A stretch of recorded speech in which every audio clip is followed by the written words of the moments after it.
The broadcast is now starting. All attendees are in listen-only mode.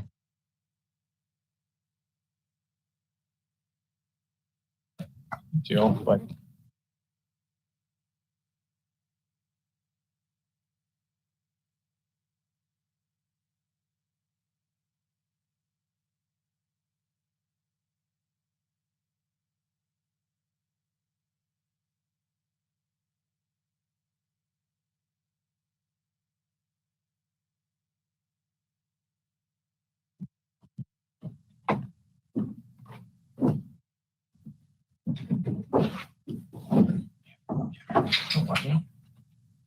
oh no.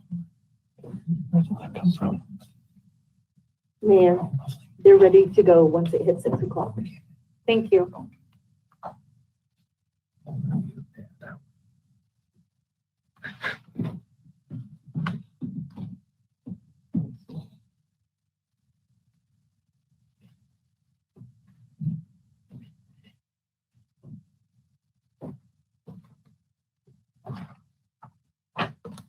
Good evening and welcome to the September 20th Westminster City Council study session. Tonight, the first item on our agenda, well, I guess we're going to go ahead and do a roll call from the city clerk. Mayor Pro Tem DeMott. Present. Mayor Seitz. Here. Councilor Seymour. Here. Councilor Scully. Here. Councilor Smith. And Councilor Bowles. Here. The first item on our agenda is reports from the mayor. Last week, a busy week, I had a Metro Mayor's Caucus meeting, and then I also had a Denver Regional Council of Governments meeting. Again, the greenhouse gas rulemaking was the subject of much discussion. I know that can sound like an esoteric conversation, but actually this is really going to determine which projects are funded in Colorado for the next 10, 20, and 30 years. So it's very relevant for Westminster to understand how that's going to impact us in the region. Wanted to bring up a couple of things. This week, Westminster is going to be hosting the Colorado Municipal League, their special meeting. So this is their annual meeting. We have municipalities from all across the state here to learn about best practices in local governments. And this is the first year that it has not been held in a resort community, but is held in the Front Range. And so Westminster residents are going to get to meet and greet these officials. Our local businesses are going to enjoy the sales tax dollars, and I think everyone's going to fall in love with Westie. So that should be a wonderful event. And I believe that is all I'm going to go over tonight, because I think it's going to be a bit of a long one. The next item on the agenda is reports from city councilors. Are there any? Councilor Scully. Thank you, Madam Mayor. I had two events last week that I got to attend. One was the CASA Gala, which was just lovely, and they made a lot of money to help CASA, and it was just a joy to be there. So I want to thank CASA for hosting that.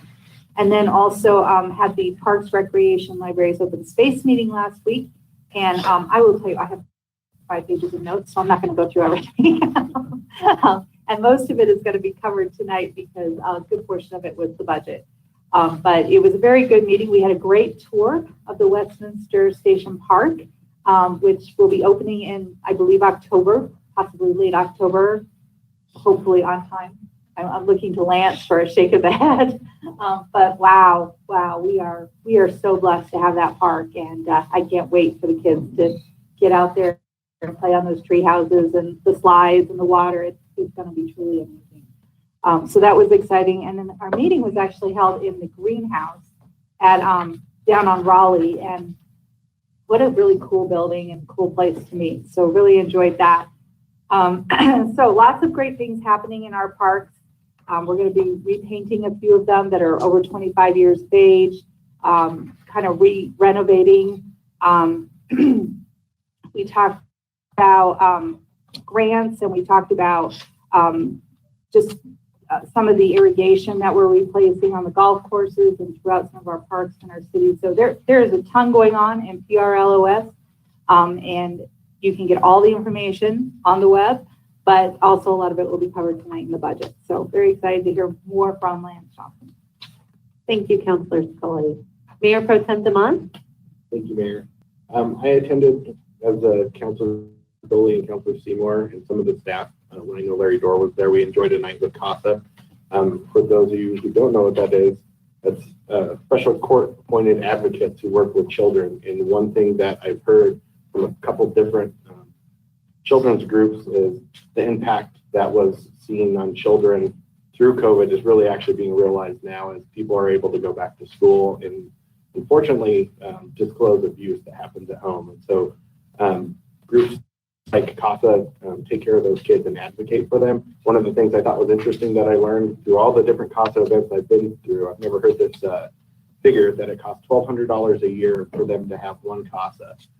So it's really important, and if you have a heart for children and taking care of them and seeing that they get justice, that's a great organization to support. The other event that I attended, I know that the mayor was there, was the Cider and Sliders with the Ralston House, who is a good partner to the city. Another group that has seen the influx of children coming through their system. So two good organizations that I'm pleased I was able to go support, as well as I know my colleagues all support and the city supports. So if you're listening tonight and you have some extra money, our nonprofits certainly have been hit harder than most through the pandemic. So I recommend both of those organizations to support. Councilor Vold? Yeah, thank you, Madam Mayor. I also had a meeting last week. The Planning Commission met last Tuesday, and they voted to recommend that we adopt the 2040 comprehensive plan by a vote of 5-2. So that'll be coming our way soon. So thank you. Wonderful. Councilor Seymour? Thank you, Mayor. This last week I attended the Special Permits and Licensing Board. Great news always coming out, and the reason I so much enjoy that board is we have additional businesses coming here that want to do business with our city. Tattered Cover has been working towards their opening, and they've been like a lot of retail businesses. It's hard to get fixtures and furnitures in place to open. They're looking forward to that, and they'll have a nice little corner of the Tattered Cover where you can get a light adult beverage to sip while you look at your books. So, and also a local metro area restaurant owner is bringing elevated to the Orchard, and it's a kicked up barbecue. They talked about some of the menu, and some of us had a hard time leaving the meeting because we were so hungry after that. But another business that's investing in Westminster. It's great to do business here. Thank you, Councilor Seymour. Any others? I forgot to mention during my comments that tomorrow is Bike to Work Day, and it's supposed to be a really gorgeous day. So for any of you who are thinking about it, just put on that bike helmet and pedal your way to work. And if you're working from home tomorrow, you maybe pedal around the neighborhood. So I think there's an event up at the Orchard. I think it's the only event going on in Westminster tomorrow in regards to Bike to Work Day. The next item on our agenda is the report from the city manager.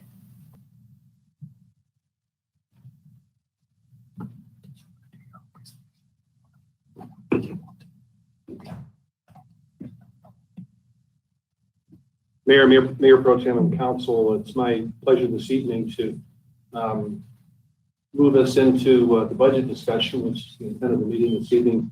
Before we do that this evening, I want to talk a little bit about infrastructure and road maintenance, because we've had a lot of that recently in the city. I know some people probably watching this meeting wonder what precipitated some of that work.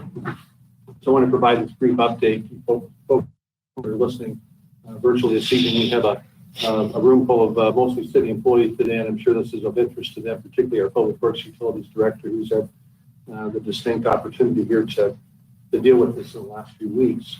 You may have noticed an uptick in some of this work recently. The city is working diligently to improve our streets and sidewalks before it gets too cold to lay down asphalt. So as we get to the late part of the season, we've had a relatively late start this season due to an asphalt cement shortage in the Denver metropolitan area.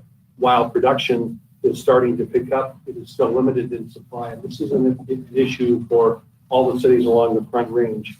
To date, we have resurfaced over 23 miles of city streets. And weather permitting, we are shooting to repave another 34 miles of city streets in historic Westminster and several main corridors, including 100th Avenue along the Westminster Hills Dog Park and Zuni between 128th and 136th Avenue. These are areas that for a long time have been asked by the residents and the folks that drive through those areas for businesses to have those upgraded.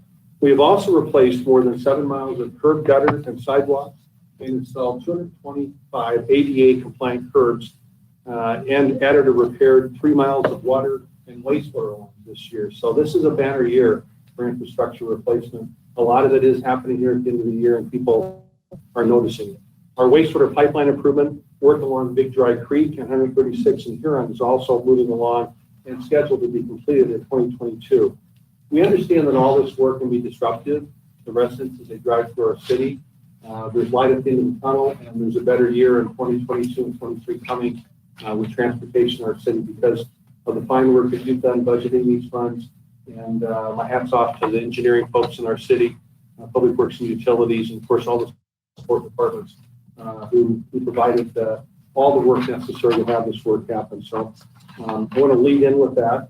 And then if you wouldn't mind, I'd like to introduce the budget now. Please go ahead. I've invited Deputy City Manager and Chief Financial Officer Larry Dorr and Assistant City Manager to join us tonight with our HR Director, Dee Martin, as we provide an overview of proposed budget. Some of you commented this looked a little bit like the Senate hearing. I don't know whether I think they're the ones getting the questions this evening. And so we appreciate this, but we wanted to make sure we had a good dialogue this evening. So we have these folks, and then they have a whole number of subject matter experts behind them this evening to support them. Under the leadership of the entire team, the city was awarded recently the Distinguished Budget Presentation Award by the GFOA for our 2021 budget. The award is the highest form of recognition in government budgeting and reflects the city's commitment in meeting the highest principles of sound fiscal planning and excellent communication. As city manager and a resident of our city, I'm especially thankful that we were able to continue offering high quality city services in 2021 without having to furlough or lay off any of our staff during this unprecedented time in our nation. These are folks who are important to the long-term sustainability of our organization. We were able to keep them employed with enough hours to continue their employment moving into 2022. And of course, those are folks that also buy goods and services in our city, so it was important to support our economy. The proposed budget for fiscal year 2022 incorporates the lessons we learned through the pandemic, creating an environment that keeps top-notch staff so that we can continue offering our residents and businesses the customer service they have come to expect from us. As you may be aware, we are in the midst of what's known as the Great Resignation. Workers from coast to coast are reevaluating how they work and who they work for. According to the Bureau of Labor Statistics, more than 4 million people quit their jobs in July, with mid-career professionals accounting for the highest rate of resignation. While this makes for great opportunity to attract highly qualified staff to join the city, and as you know, we did a hiring freeze and we had some 70 positions open after that hiring freeze. We are also focused on keeping those other staff in place. In response to this competitive labor market that is impacting the city's ability to recruit and retain talent, we are proposing this evening adjustments to staff salaries that better reflect the current market. We are especially mindful of our public safety staff. In addition to the hiring bonuses that we're providing for new officers to be enacted this summer, the proposed budget includes across-the-board increases for police and fire. Finally, as a matter of equity, the budget also includes overall compensation for our seasonal and hourly staff. We propose raising the hourly rate from $12.32 an hour to a minimum of $15 per hour and include the same market adjustments as other pay plans. We believe this change will provide competitive and livable wages for critical staff who work in our parks, recreation, and libraries. From top to bottom, we believe this proposed budget will help our community recover and move forward as one city, one Westminster. Proposed budget also reflects City Council's decision to not increase water and wastewater rates for 2022. I would like to finally, in my remarks this evening, by highlighting that Westminster continues to offer our residents and businesses high-quality city services while maintaining one of the lowest property tax rates in front-range communities. Our property tax mill rate of 3.65 mils was maintained in 2022 at the same level 1993. In 1993, we charged 3.65 mils. That's what's in the proposed budget this year for property taxes. We expect this proposed budget to be the beginning of our work to ensure our residents continue to receive high-quality service. Staff will return to council with necessary policy and budget changes related to approved ballot measures if those ballot measures are approved, and see council's guidance on future items. So I'm going to now turn it over to our incredible team to provide some background for you and hopefully a robust conversation. I appreciate all of the advanced questions we've received from all of you. It's helpful to have you to know that you read this lengthy document cover to cover, and you've asked great questions, and I invite you to ask those questions again this evening if you'd like, so the public can hear and understand as well as all of you do our budget for the recommended year 2020. So just to consider Manager Lindsay and staff and crew, take it away. Thank you, City Manager Don Tripp. It's our pleasure tonight to go through the 2022 proposed budget. And before I start, I just want to thank all the staff that's behind us. You saw several of them last week that helped put together the budget document, but it is truly a team effort all the way around. So many thanks to everyone that's here tonight. We can move on to the next slide. So Don just mentioned the Government Finance Officers Association Distinguished Budget Presentation Award, and I'm not going to go into too much further detail, except to say that you're going to continue to see in tonight's presentation the efforts around continuous improvement. As part of the award and the review by a panel of independent reviewers that are also in the field of government finance, staff got a lot of feedback. And we're looking to continue to implement to improve our budget process and our budget document. I want to repeat a couple of the remarks that I made last week. The independent reviewer feedback indicated that we have an easy-to-read budget. The city's financial plan is clear, and that it shows that staff and the city council are prudent financial managers. Next slide, please.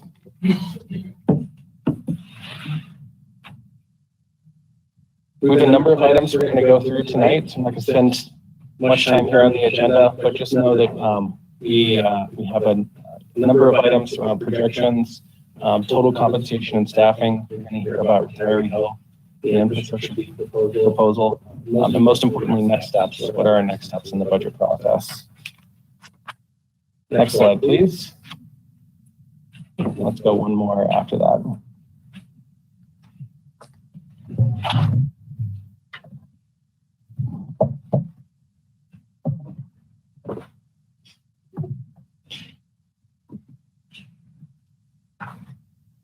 So the city's budget process is driven by several legal requirements in the city charter. I'm not going to spend too much time reading them to you tonight, but just know that we've had all these requirements this year, and we're continuing to move forward to that last one, the adoption of the budget, no later than the second Monday in October. Next slide, please. So during the pandemic, the City Council adopted a one-year budget for 2021 in a year that would have ordinarily included adopting a two-year budget. So what we're discussing tonight is what would have been a mid-year review of the second year of a two-year budget. This is the entirety of the process that we would normally put into the first year of that two-year process. So it's really a top to bottom look at the budget. That said, a lot of it's driven by the conversation that we had in May and the recommendations that City Council adopted in June of this year that included an updated financial status of the city and a number of efforts around the budget to bring back services that were reduced during the 2021 budget. In addition to that update, there's so many other inputs that take place that are built into this budget. First and foremost is the strategic plan, staff budget development. There's so much work that goes on behind the scenes. The budget document that we have is driven by 50,000 account codes that are in our system, and staff works diligently on all of those as we roll this up to a budget for you to adopt. It's built on best practices, updated revenue projections, community feedback, and market studies for total compensation and revenue, and a number of other items. Next, please. Actually, let's go one more after that. The 2022 budget is built on a number of themes. So I mentioned we're looking to implement the strategic plan first and foremost. Next, we're looking to support the Westminster community and move forward together as we emerge from the pandemic.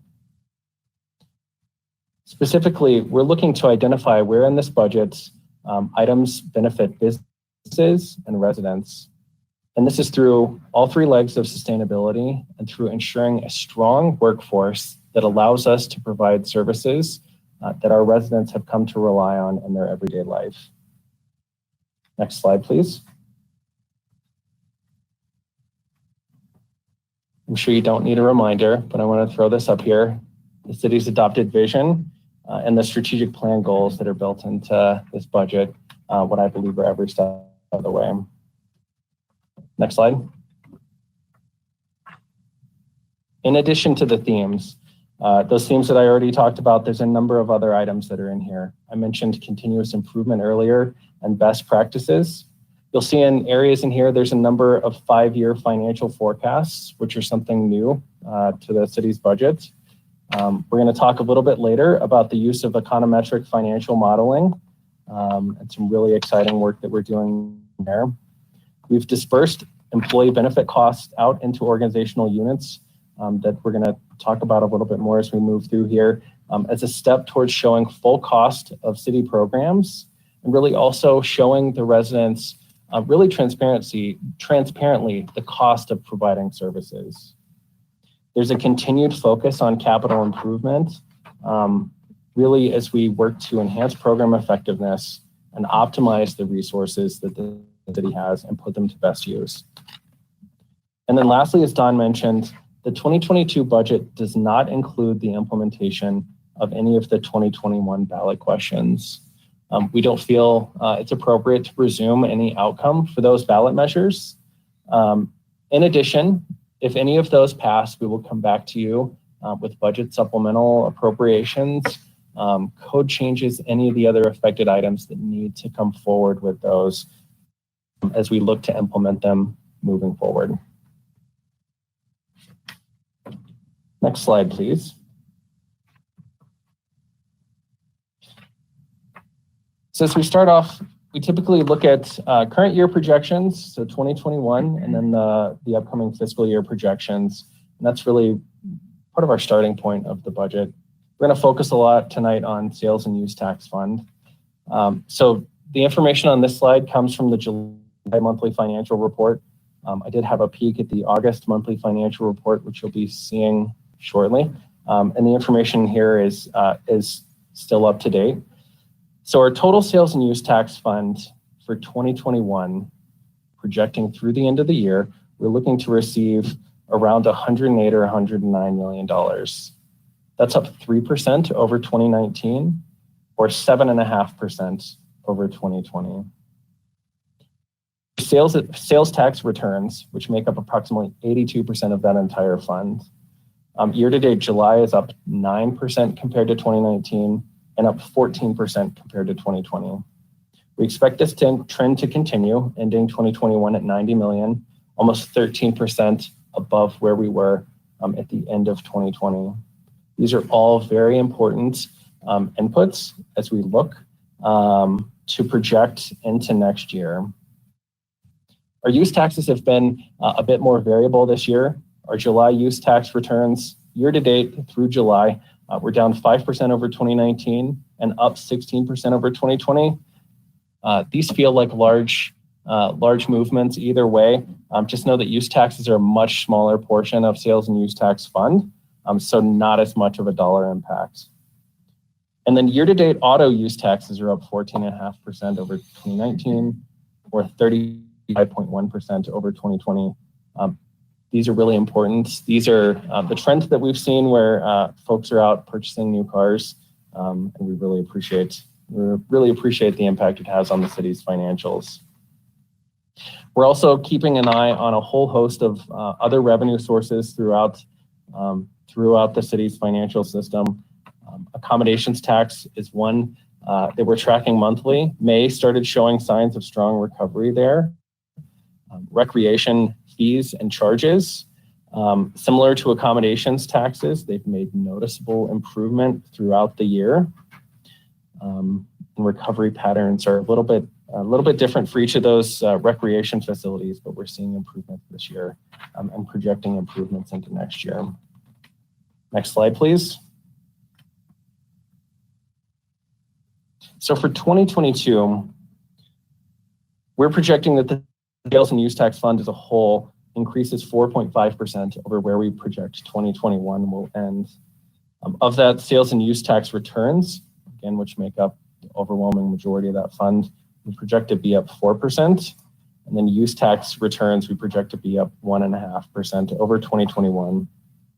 Ultimately, 2022 is still growing, but at a bit slower of a pace than 2021, which has been a year of strong improvement of our revenue collections. We expect accommodations taxes to stabilize and recover to 2021, as we move forward in pre-pandemic revenue levels. Next slide, please. I mentioned a minute ago, we've been working on an ongoing study with the Business Research Division of the Leeds School of Business at the University of Colorado Boulder. This is really a detailed look across all sectors of business in Westminster. And the foundation of what they have really assists our staff with our revenue projections. They're an additional data point for us to look at a very macro and econometric level. And like our city staff, they show continued confidence in revenue growth as we move forward. Next slide, please. That said, there's a number of vulnerabilities that we see as we move forward through the end of this year. So the increasing prevalence of the Delta variant across the state, is concerning to how it could impact the city's revenue streams. The impact of the ending of the enhanced unemployment benefits and the changes to eviction protections are concerning, and we continue to watch how those impact the city's finances. Global supply chain interruptions could impact holiday retail shopping expectations. And we also have seen them impact construction costs and cause project delays. And lastly, we've seen volatility with fuel prices the last few months, and we've all heard about inflationary concerns across the board. Our staff believes that the city's fourth quarter 2021 sales tax returns and financial statements as a whole will provide the most accurate forecast of our 2022 revenue streams. We're cautiously aggressive is how I would note this as we move forward into next year. And we remain diligent as we watch the city's revenue streams come in. That said, we're using the lessons that we've learned over the last 18 months to continue to put every dollar to the highest use and to the strategic plan as we move forward. Next slide, please. Don took a little bit of my steam earlier by talking about our low property taxes, but we're going to continue to message this, the value that the city has with what we believe to be one of the lowest among the Front Range cities and the lowest amongst our comparison cities. Next slide, please.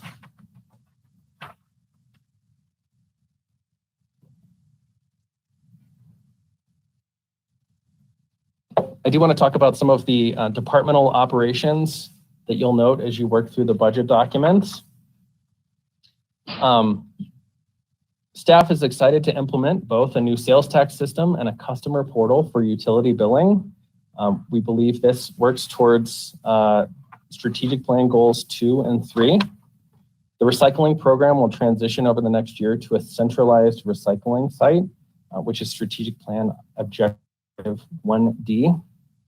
There's a change in service delivery built into this budget with the parking management program moving from contracted services to in-house services to save significant dollars. That's goal 4 of the strategic plan. We're seeing an increase, we're budgeting an increase to streets maintenance funding. That works with objectives 4B and 4C.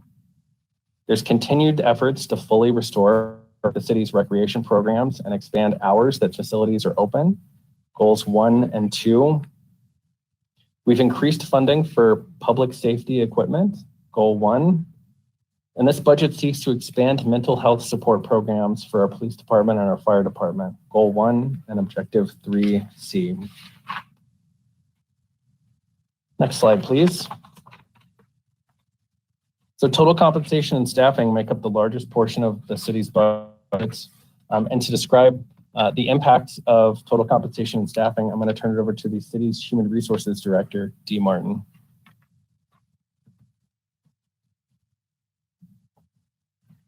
Thank you, Assistant City Manager Lindsay and Madam Mayor, Mayor Pro Tem, City Council. It's such a pleasure to be here tonight and for you to allow us to come and present our budget to you.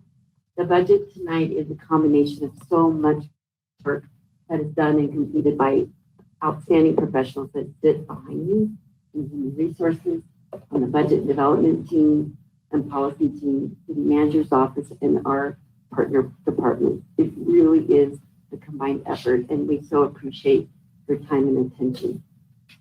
Staffing is an important part of the budget.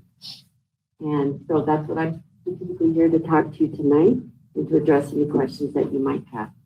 With staffing that is in this proposed budget, it amounts to $94.5 million. Okay. It amounts to $26 million, 100 in benefits. It is a big cost and a very important cost. We believe strongly and have for years that it is the market-based pay, the well-rounded market-based benefits, our work environment, our total compensation philosophy that sustains our healthy work environment and our culture. So the City of Westminster, how do our residents benefit from that?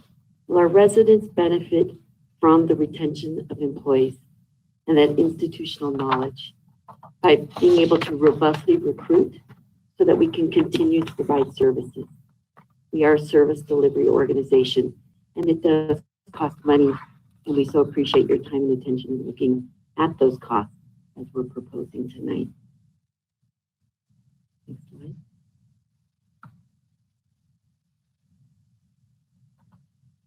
So to recruit and retain top talent, and I can just drown you with so much detail and be happy to answer your questions. We absolutely need to take a look at the health of the organization. Right now, as City Manager Tripp said, we are in the Great Resignation nationwide. And we have seen an uptick of anywhere, we're projecting 9% to 12% turnover in 2021. Our average is 7 to 8% turnover. We're also seeing recruitment pools that are a third the size. We're very proud of the candidates that we and new hires that we have hired this year.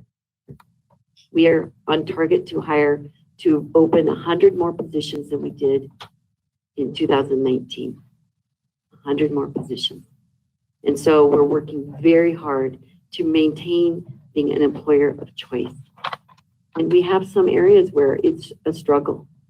And that is in particular in our police department and in other areas. And so we want to make sure we're paying market-based pay and that we're providing benefits that are well-rounded and market-based. In addition, we're offering additional resources within our market-based benefits. That includes a 1% increase to our employer portion of the retiree medical, the retirement program, as well as a 1% additional by employees. That is after a survey that was completed by our retirement program that said we need to be doing that and to stay competitive with our FPPA program, which we will obviously continue to maintain. We also will be talking to you and presenting a Medigap or a retiree medical program and go into more detail about that. Thank you.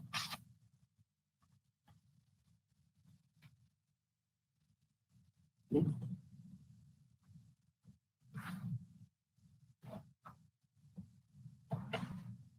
Next slide, please. Okay.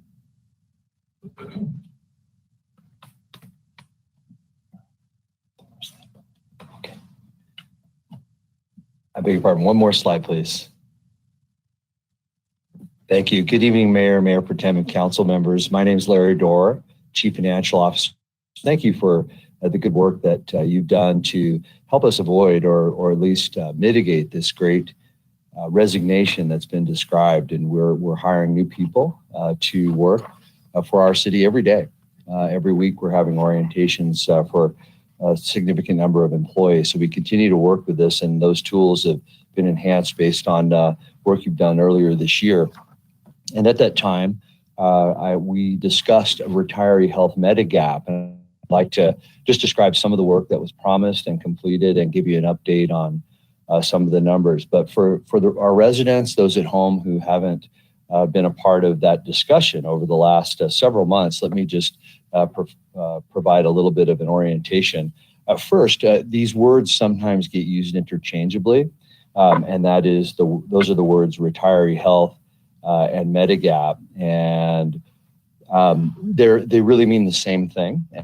As I talk about it going forward, I'll refer to it as retiree health because our workforce sees that in their employee benefits handbook. They see the words retiree health.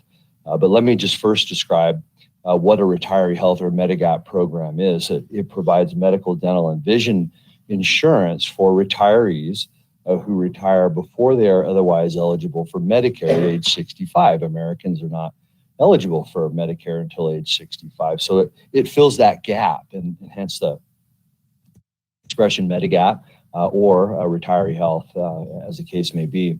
This was discussed as far back as 2020 here at our city. And of course, we were in a pandemic financial crisis and recognized that we needed to continue to understand it and move forward and persevere through COVID-19. And that we saw a lot of economic recovery, obviously a significant economic recovery in the first half of 2021. And during earlier this year, we discussed this during some supplemental appropriations and an update on the city's financial situation in May of 2021. And at that time, it was a recommendation that the city undertake a study, an actuary's study, to review the potential costs and impact of having Medigap or retiree health for Westminster workers who retire prior to age 65. We completed that study earlier this month and have just organized the numbers around that to present to you here tonight. You know, for our residents and for each of you, you might wonder what's the need for retiree health? Help us understand the necessity of it. And the fact of the matter is that the city has a substantial size and portion of its workforce that are involved in heavy labor. That, of course, police officers and firefighters, but in addition, in our public works, utilities and streets divisions, and also in our parks and open space, we have a lot of our workers involved in significant heavy labor that oftentimes causes the necessity for retirement before the age of 65. So hence you tend to see this in the government sector. Next slide, please.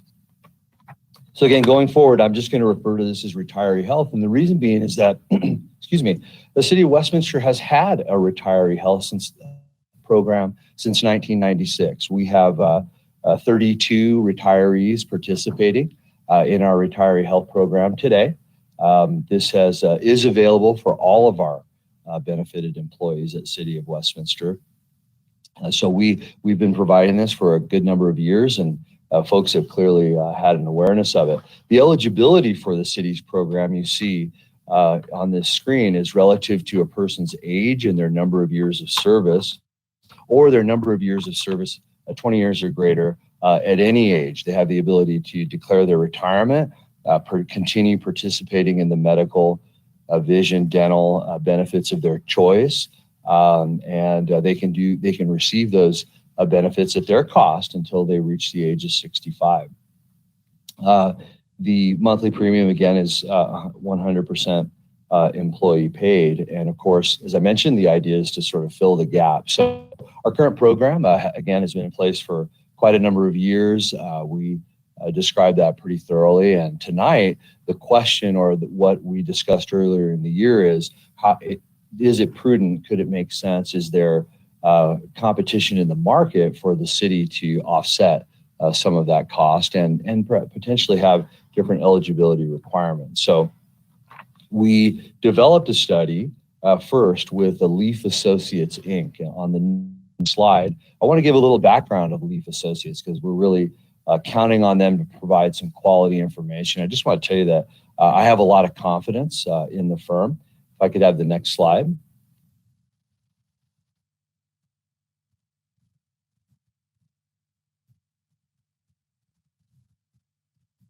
I'll just describe a little bit about Leaf Associates while we wait for the next slide. They are credentialed, licensed actuaries. They're headquartered and based here in Colorado, over 25 years experience doing this, and they've served the city of Westminster for the last 10 years. We have to, as a city, in our audited financial statements, make certain disclosures about our existing retiree health program. So they've done a good job of providing that service. And also they're a woman-owned small business here in Colorado. We felt they'd be a really good partner. And so we developed our study parameters generally around the market.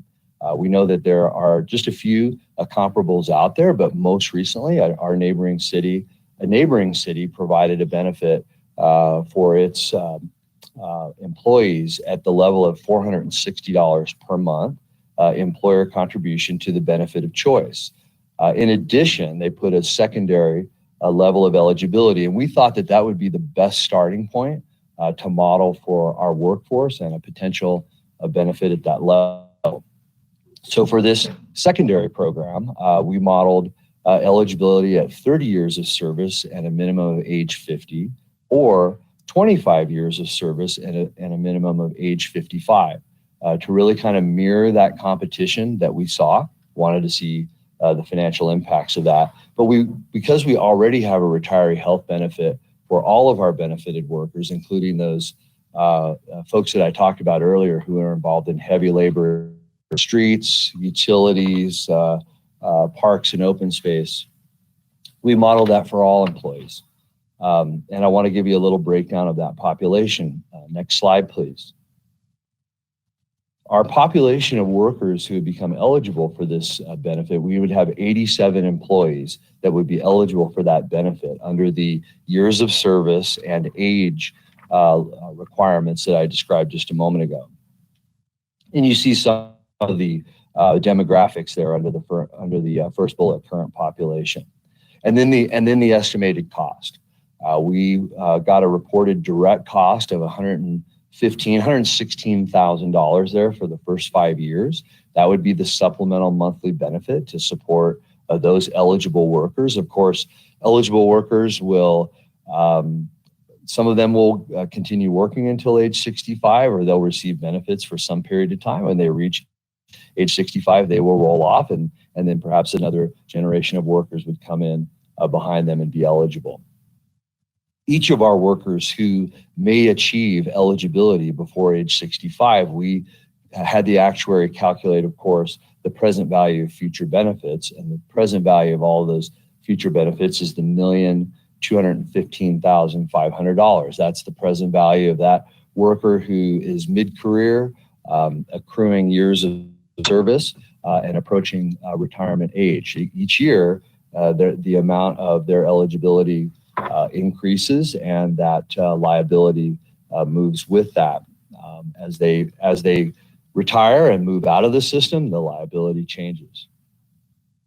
So the final thing that we wanted to continue to model in here is really an assumption that the current retiree health program eligibility, years of service, and so forth, and the $0 employee charge or contribution would not change. We very likely know that we have a number of employees who are eligible and who have been working toward utilizing that benefit. As I mentioned, we have 32 retirees in the program today. So we know that some in our workforce are counting on that benefit, albeit at their own cost.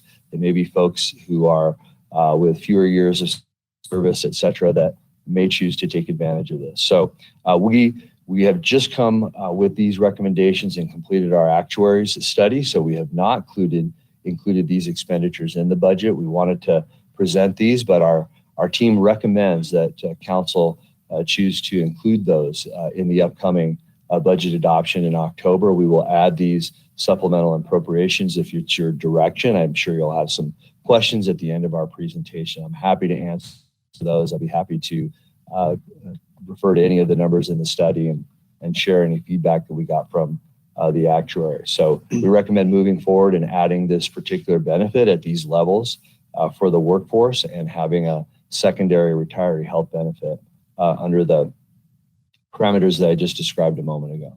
So with that, I'd like to return it to Assistant City Manager Lindsay for the remainder of the presentation, and then I think we'll be ready to answer any questions.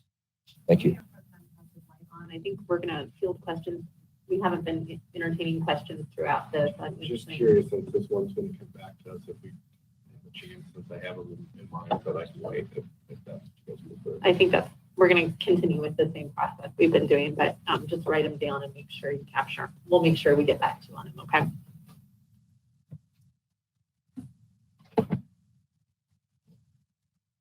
Thank you, Chief Financial Officer Dorr. We could move to the next slide, please.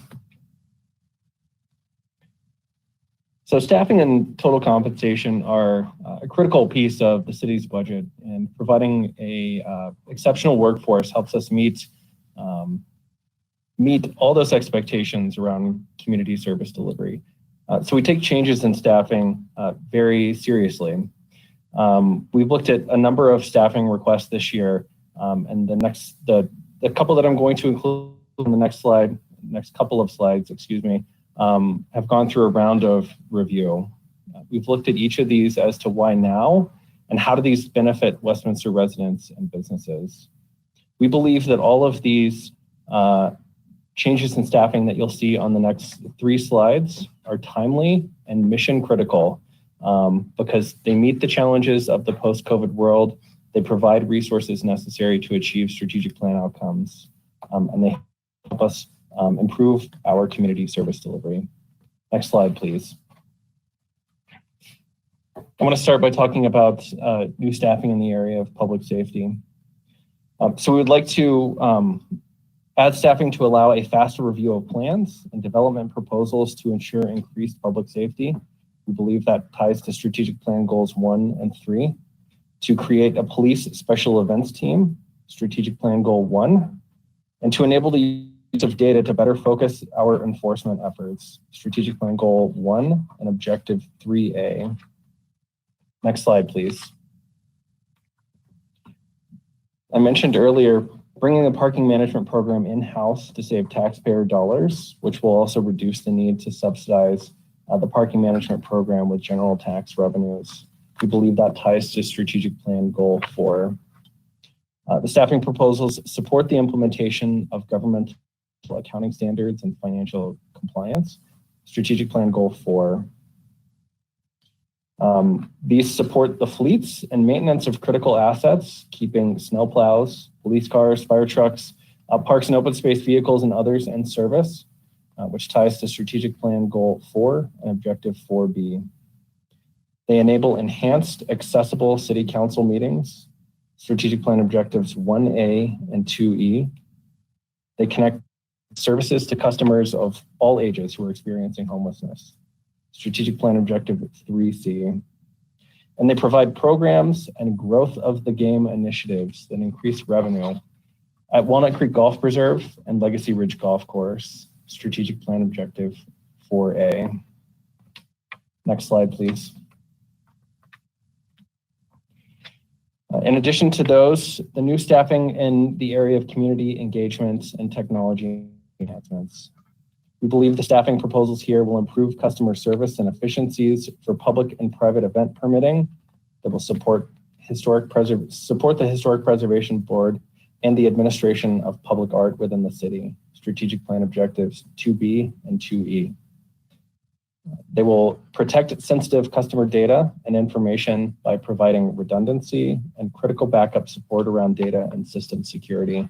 Strategic Plan Objective 4B. They will increase data transparency efforts, including an online portal for residents. Strategic Plan Objective 2E and Goal 4.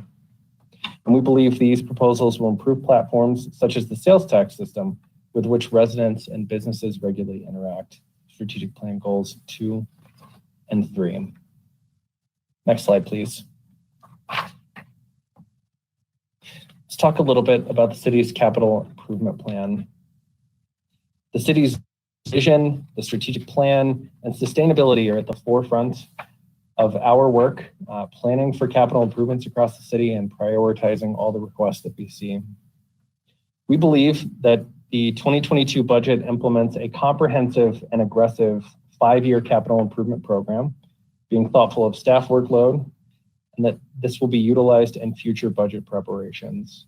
You'll recall that the 2021 budget included a 1-year capital plan. We're getting 5-year out-year planning, even though it's a 1-year budget. This budget reallocates stagnant CIP funds to projects in the 5-year capital plan to maximize the time value of money, and it increases funds that are going towards streets maintenance. Next slide, please.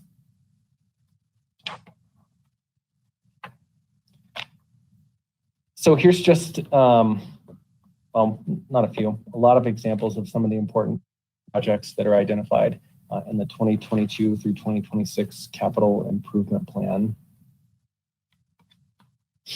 Next slide, please.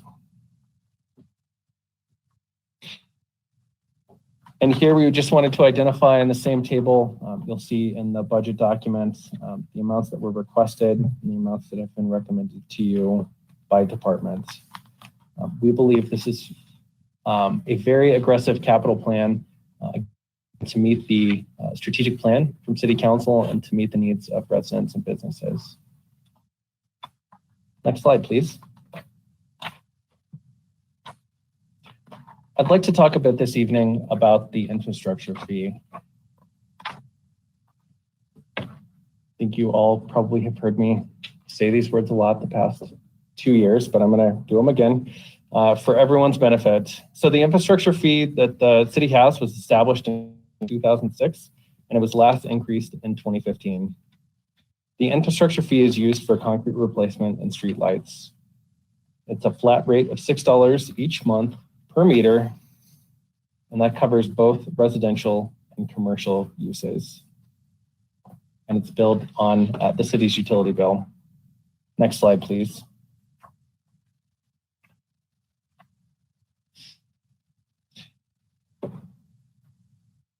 We've talked a lot about pavement quality index and the condition of our streets. And we've heard the feedback from City Council and the community. And we continue to see that the amount of funds that we're able to allocate towards our streets are not maintaining the pavement quality index like we believe we should. Next slide, please.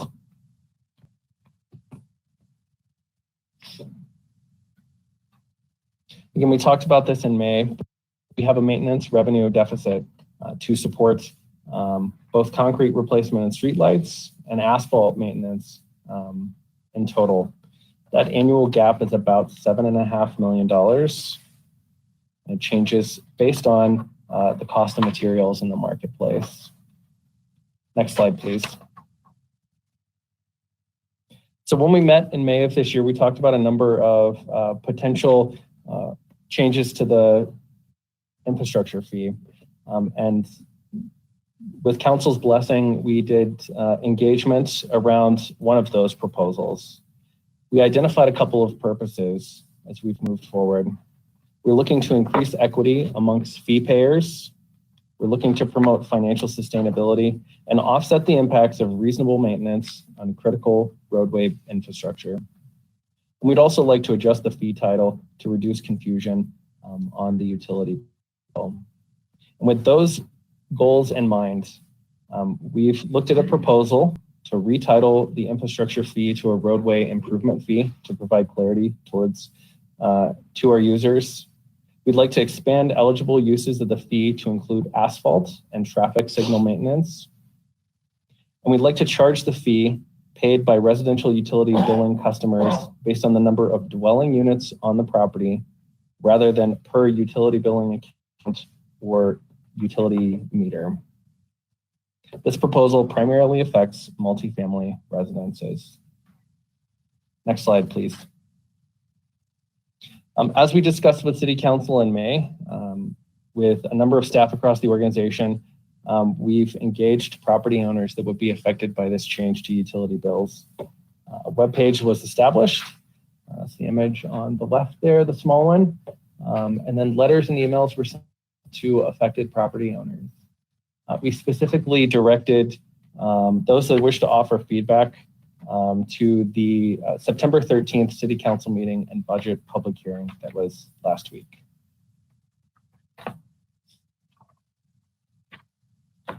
Next slide, please. So there's a number of community budget requests, and we also included the feedback that was given on that infrastructure fee proposal at the end of our list here. I think there's a fairly detailed explanation of each of these requests, staff research that was done behind them, and then a recommendation behind each one that's included in the budget document. So I'm not going to go into each of these in any detail, just to say that there's a lot of detail within the budget document to each of these. Next slide, please. So our water and wastewater funds are very critical to the city and continuing to have clean, safe drinking water for future generations. The 2022 proposed budget reflects City Council's decision to not change, water and wastewater rates for 2022. So holding those flat from 2021 into 2022. Due to that desire and what this budget is built on, when we bring this budget back for adoption in October, we will also bring water and wastewater rates as council requested to be adopted at the same time as the budget. Next slide, please.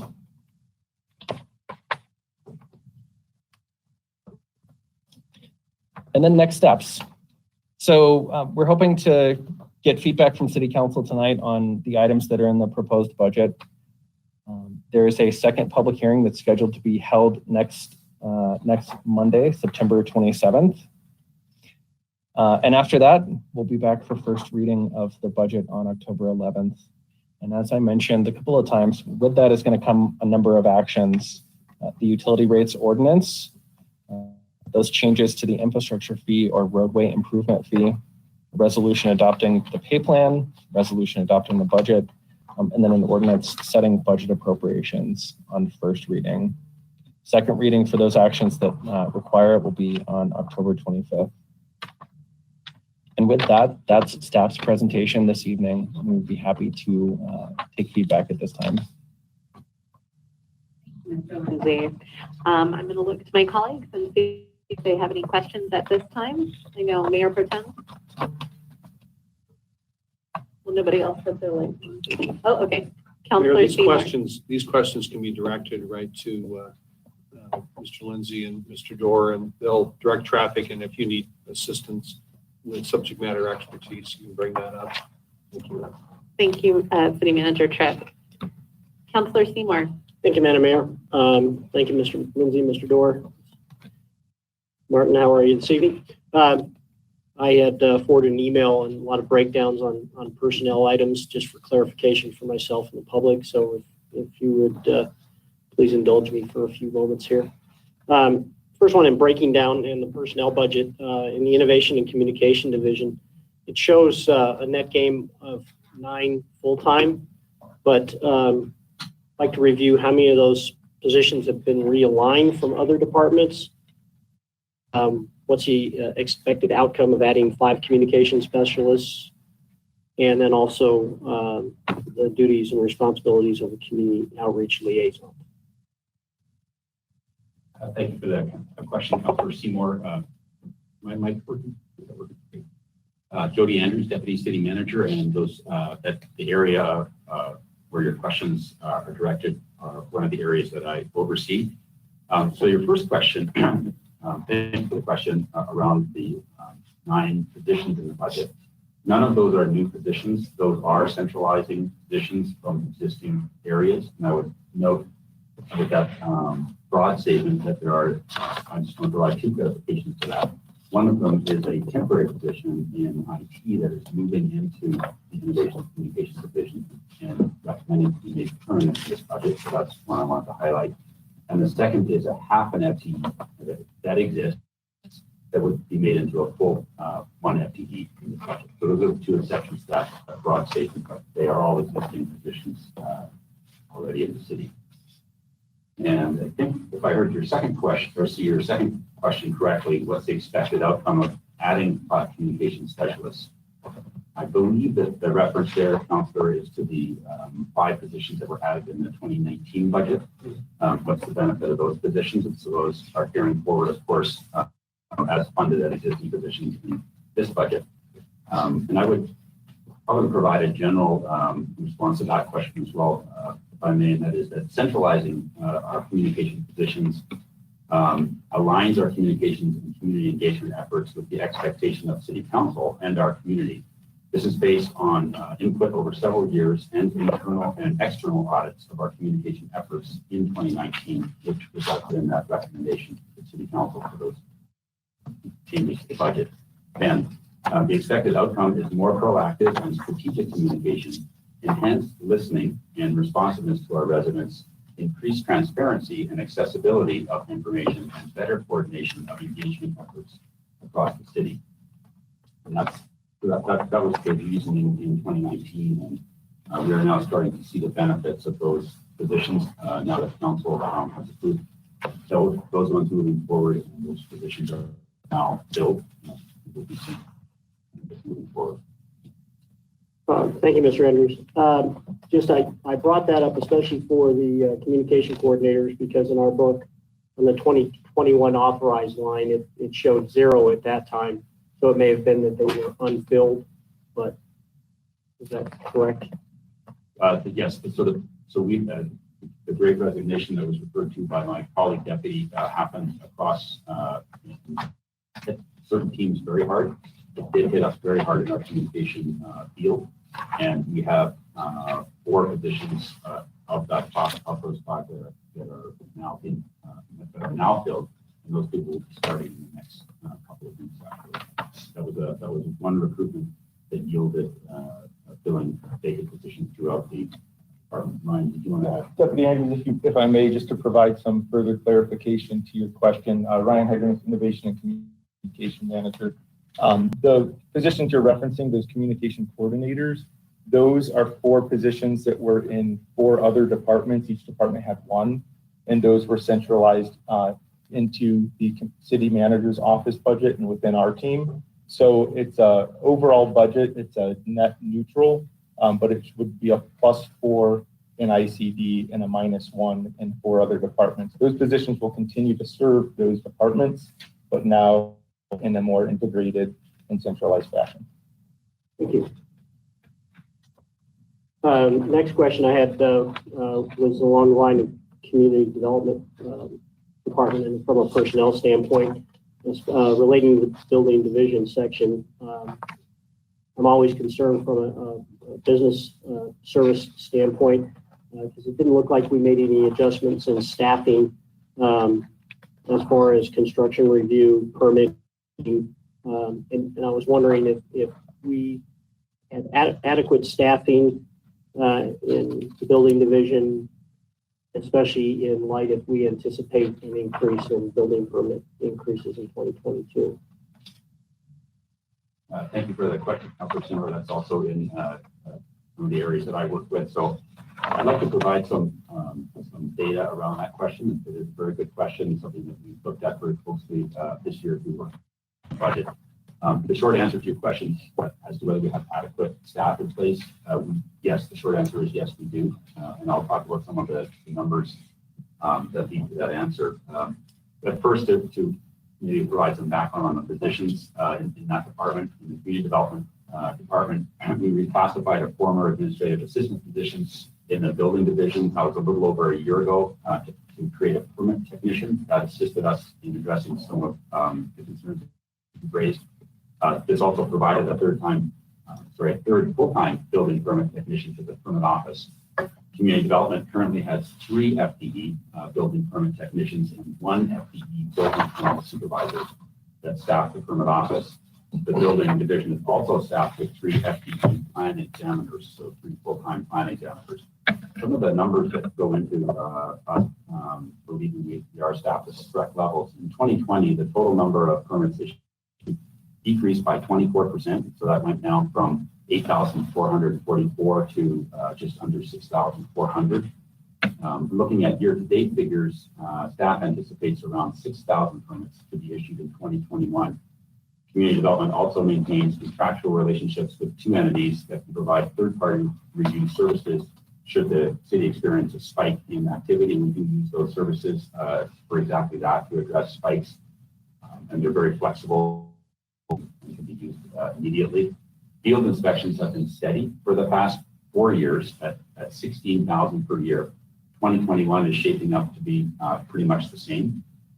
Community development is maintaining proposed funding for a 30-hour per week temporary electrical inspector to help ensure turnaround and timely inspections on the electrical side, and that's included in the numbers you have before you. Hopefully that addresses your question. I wanted to give you some background numbers on why we believe we're staffed at the check. Absolutely. Thank you. The numbers are what's important. I appreciate that very much.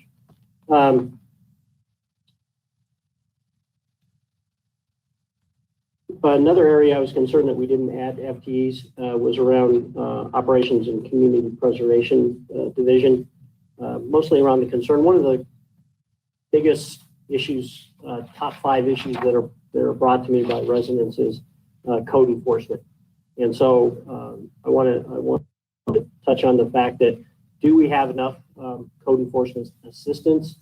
And then also one of the things I brought up on here is as far as service time, if our code enforcement people, especially during peak summer times, I would assume, have the ability to be proactive, or is it just a matter of being in a situation of reacting to residents' complaints? Yes, thank you, Councilor Seymour. Mayor, Pro Tem, and Council, I can provide some information for those questions as well. Regarding the question of have we considered adding additional code enforcement staff on the streets? While there's been no formal policy discussions around the level of service for code enforcement, staff is exploring the possibility of reclassifying an existing position to provide an additional presence in the field. This will be formally evaluated over the next couple of months. The city has steadily increased the budget for abatements, that is cleaning problem properties, from $15,000 in 2019 to a proposed $70,000 level in this budget in 2022. Regarding the average service time to address a complaint, a 24-hour turnaround is the targeted level of service to conduct the first inspection on an alleged violation. This turnaround time depends on case volume, but the target is met 90% of the time. And again, if there's something that precipitates a lot of complaints, that's what has us dip below the 100% if we have a caseload issue. But 90% is what we achieve currently. Gaining voluntary compliance, of course, is the goal of the code enforcement team. And in 2020, voluntary compliance was achieved on 92% of the 1,512 cases. The time to achieve compliance is highly variable and significantly dependent on the actions and attitudes of the responsible party. So hopefully that addresses the turnaround time question. Absolutely. Thank you for that detail. I had one question that came up, and it's been answered already in the general presentation by Mr. Lindsay, because I saw the addition of the one FT for fire lieutenant and fire plans. I'm very happy to see that. That can be a bottleneck at times. It's critical that we have buildings that are safe and secure from a fire standpoint, and to add another in plan review, I think is a great opportunity to keep us moving forward and help out the business and building community. The only other question I had on here that I forwarded was from the capital improvement plan as far as the England Park corridor. That was a multi-phase, beginning with the new greenhouse, and I know there's a couple other phases. I was wondering if the allocation that we have on there of $660,000 along with grant money will finish that project in 2022. I believe Deputy City Manager Opie is going to come forward and answer that one. Thank you, Mr. Andrews.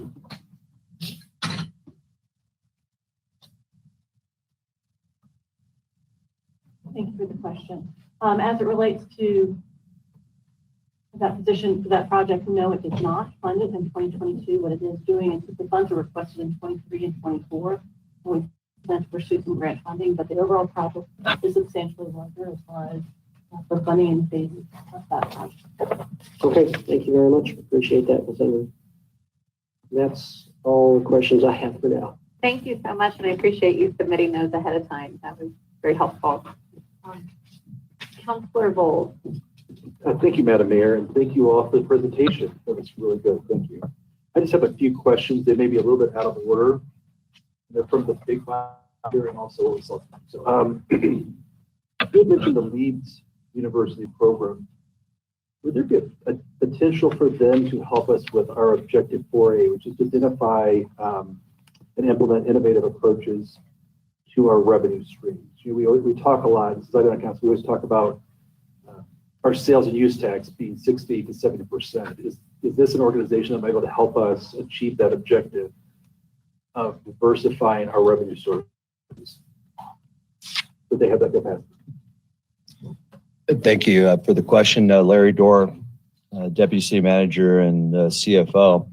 I don't know if they have the capacity to do that. I haven't seen any studies performed by the Leeds team in that particular area, but I'd like to follow up with them. We can certainly see if they might be capable and interested in such an engagement. I know that this economic forecasting is a real, bread and butter type work that they do for so many stakeholders in our state that it's something that they've been able to scale up and provide for us. But I'd be interested in having an engagement and chatting with them about that, see if it might be something that they could do, and it might be a longer term, bigger vision type of engagement. So I don't know if they'd have the capability, but we'll look into it. One thing you mentioned was going back up on the recreation center hours. How many hours are we still down? Are we not still at 100%? Or do we have another percent? I'm sure not specifically, but just a general idea of how much we're still down. I ask Interim Parks Rec and Library Director Lance Johnson to answer that one. Good evening, Mayor, Mayor Pro Tem, Council. Lance Johnson, Interim Parks, Recreation, Libraries, and Open Space and Golf Manager, Department Head. Currently, our rec facilities themselves are 32 hours down at each facility. Right now, we're still 5 FTEs down. Lifeguards are extremely down, which is limiting our pool hours also. So just the lack of staff is still keeping us back from being able to get fully back open again. So we're hoping by the end of the year, we'll be back up to normal hours. Okay, good. Thank you. Well, appreciate that. And then along those same lines, Ms. Martin, are other cities doing what you're suggesting on pay and benefits? Or do we see other front range cities doing that as well? I should know that, but I don't. So do you have a feel for other cities around us doing the same thing you're proposing? We certainly saw that in the mid-year with some of our counterparts. Again, our counterparts, just as a reminder, are who we think are sort of the top most robust paying cities in the Front Range. I'll repeat those for the record. It's Arvada, Aurora, Boulder, Broomfield, Fort Collins, Denver, Lakewood, Longmont, and Thornton. So plus their associated districts. So that's who we compare with. In terms of the comparison cities, what we're seeing is that people keep that fairly close until budgets are in, and our budget happens to come in sooner than most of the other cities. What we do know is that Arvada is proposing a 3.5% market adjustment for 2022. Aurora 3, Boulder 3.25, Fort Collins 4, Longmont 2.5, and then Thornton has what they call a 3.1 COLA and a 1% merit. So it's a little bit, it's slightly different, but we do see that everyone is doing that same thing. We're also seeing nationally that hiring bonuses are becoming much more of the norm, such as what we've decided to do with our police. Good, thank you for that answer. Appreciate that. So on the Medigap, we've described the great resignation era we're in. Is there any fear that the Medigap being offered would have more people retire sooner? I mean, would that contribute by having that benefit? Thank you. There is some potential for that, for sure. Our actuary modeled a 26% participation rate, but that varies, ranges in utilization from as little as a few months to as many as a few years for our existing population. So we don't anticipate that impacting service levels. That's what's most important to the residents is we don't foresee that increasing this significant turnover rate that Ms. Martin described a little bit earlier at a material level, as though there would be some, sort of mass change. So no, we don't see that. And we do have our neighbor city that implemented a very, very comparable program and is not experiencing a wave of change. So that gives us some good comparables in the market. I could pile on that one. Myself and Deputy Obie have spent several hours talking to police officers about retiree health, and I would just offer a comment. I think the benefit of maintaining that mid-level workforce, they're not yet 55, but they're working, and whether they want to stay in Westminster at a younger age, because we have that option for them. My view far outweighs those people that may be encouraged to leave at 55. And if Chief Howard wants to make any comment, he can, but I think what we're hearing is to be competitive and keep and retain that staff that are 10, 15, 20 years employees, the ones who really have a great experience, and we're trying to make sure we keep in the workforce. This is an important policy move to keep those folks. Thank you. Did I have some confusion on fire station number 4 at Adamville as a mention here, but then also a larger? Does that mean funded or not, or the design phase? I'm kind of confused because there's a page in our larger book that says it's unfunded. So 22 to 26 unfunded, and then I think we just repealed this or somewhere else. So I'm just confused. Where are we with?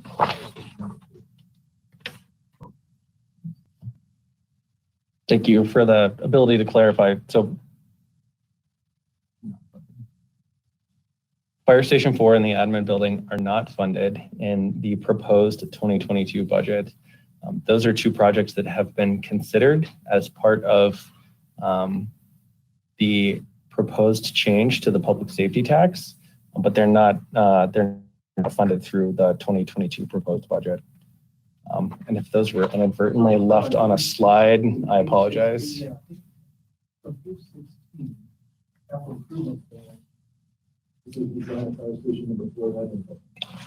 Thank you. Thank you.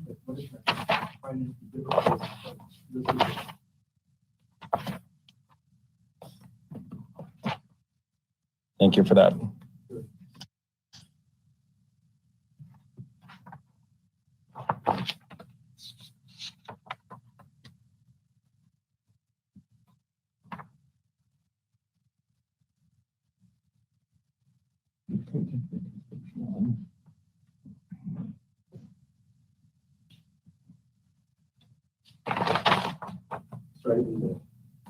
No. I appreciate the opportunity to clarify.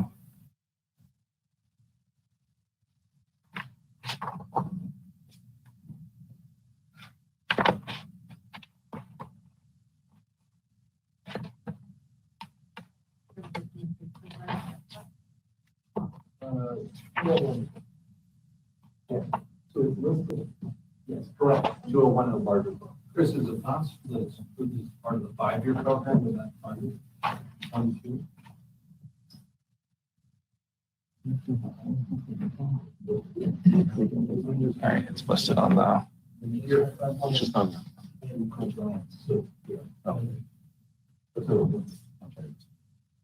Yeah. All right. So I apologize. It's an error that it's listed on slide number 32. It is not funded. That's correct. Thank you for the ability to clarify. And then, so this has come up, we had someone come in and speak at our public hearing, the roadway improvement fee or infrastructure fee. Is there a possibility to give relief for affordable housing? So we have those units in the affordable housing side versus or is that not appropriate? If someone did raise that issue of like being. I think we talked about that. What are your thoughts on moving forward on that? So thank you for the question and the ability to respond to that a bit tonight. We absolutely appreciate the feedback from the representative from Foothills Regional Housing Authority that came out last week and expressed some concerns. So we believe that should council direct and make findings, you could certainly adjust the fee as you see fit. I think staff has a number of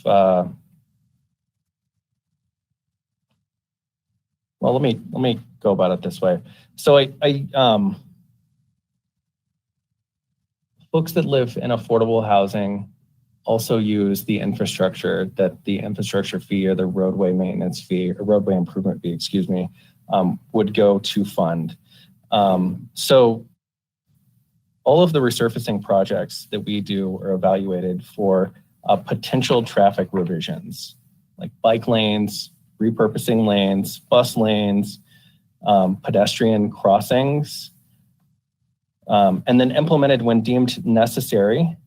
And in addition to that, the proposed expansion of the fee usage itself would include traffic signals, which include those that allow for safe pedestrian crossings. In addition to those, we believe that there's a number of additional uses that go into the infrastructure that benefit those users. So that includes mass transit, rideshare, delivery drivers like Amazon, UPS, and FedEx.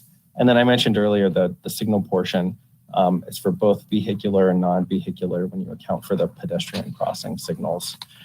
So it's certainly up to City Council as to whether or not you would request us to make a change before we bring that back for adoption. I'm certainly open to feedback tonight, but those are a few thoughts that staff put together since we heard the feedback last week.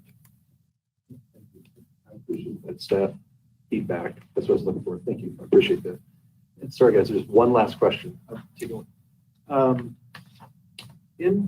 page 204 in our larger book, there is CEP neighborhood enhancement. The funds are $250,000, $750,000. Was that 50,000 before? Is this the same grant program that the Parks and Recreation Library Board has done for a long time? Is it, or is this a different program? Or can you answer that? Lance, can you speak to whether or not that's a change from previous years?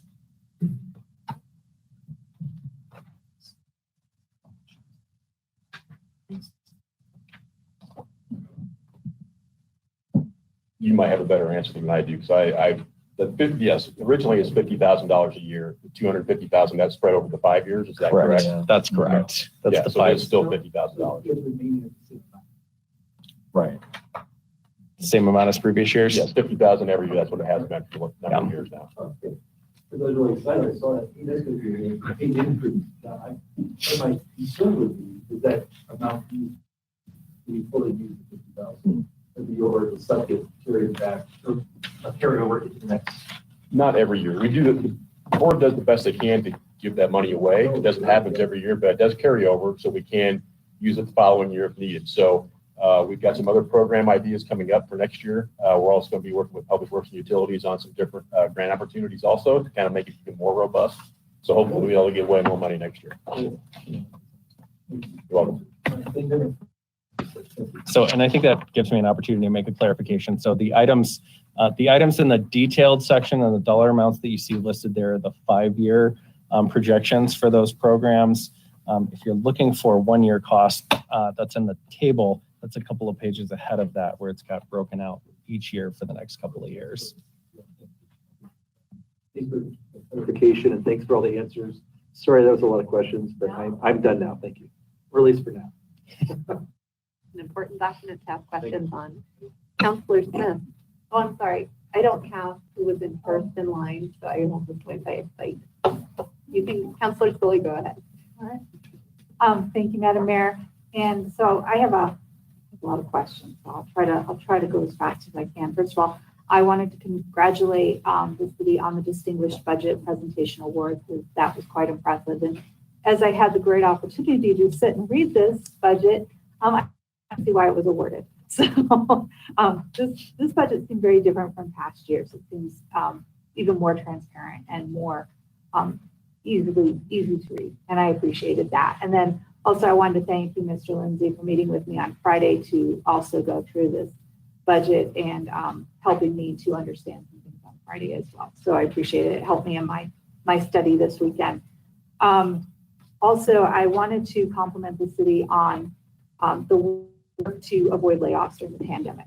I think that just was tremendous to read and to see how we have really come through this pandemic. As many of you know, this has been a great concern of mine, and of all of us, but that we see people who are really hurting during this time. And it's just been a really hard 2 years, year and a half, I guess, as well. It's really been, but it feels like it's 2 years. And so it was just nice to know that as a city, we really worked to keep people employed and to make sure that they had income and ways to pay their bills. I also wanted to comment that I really like the 1-year budget. I like it much better than the 2-year. It's easier to keep track of. I remember a little bit better from last year, from year to year, rather than every 2 years, where I really have to sometimes stretch. So I really appreciate the 1-year budget. I'm sorry if that's a lot more work for all of you. And I appreciated the increased transparency this year and the shift costs of employee benefits, moving all those benefits out into the departments. And I appreciate Mr. Johnson, who talked about this also at our Parks, Recreation, Libraries, Open Space meeting last week.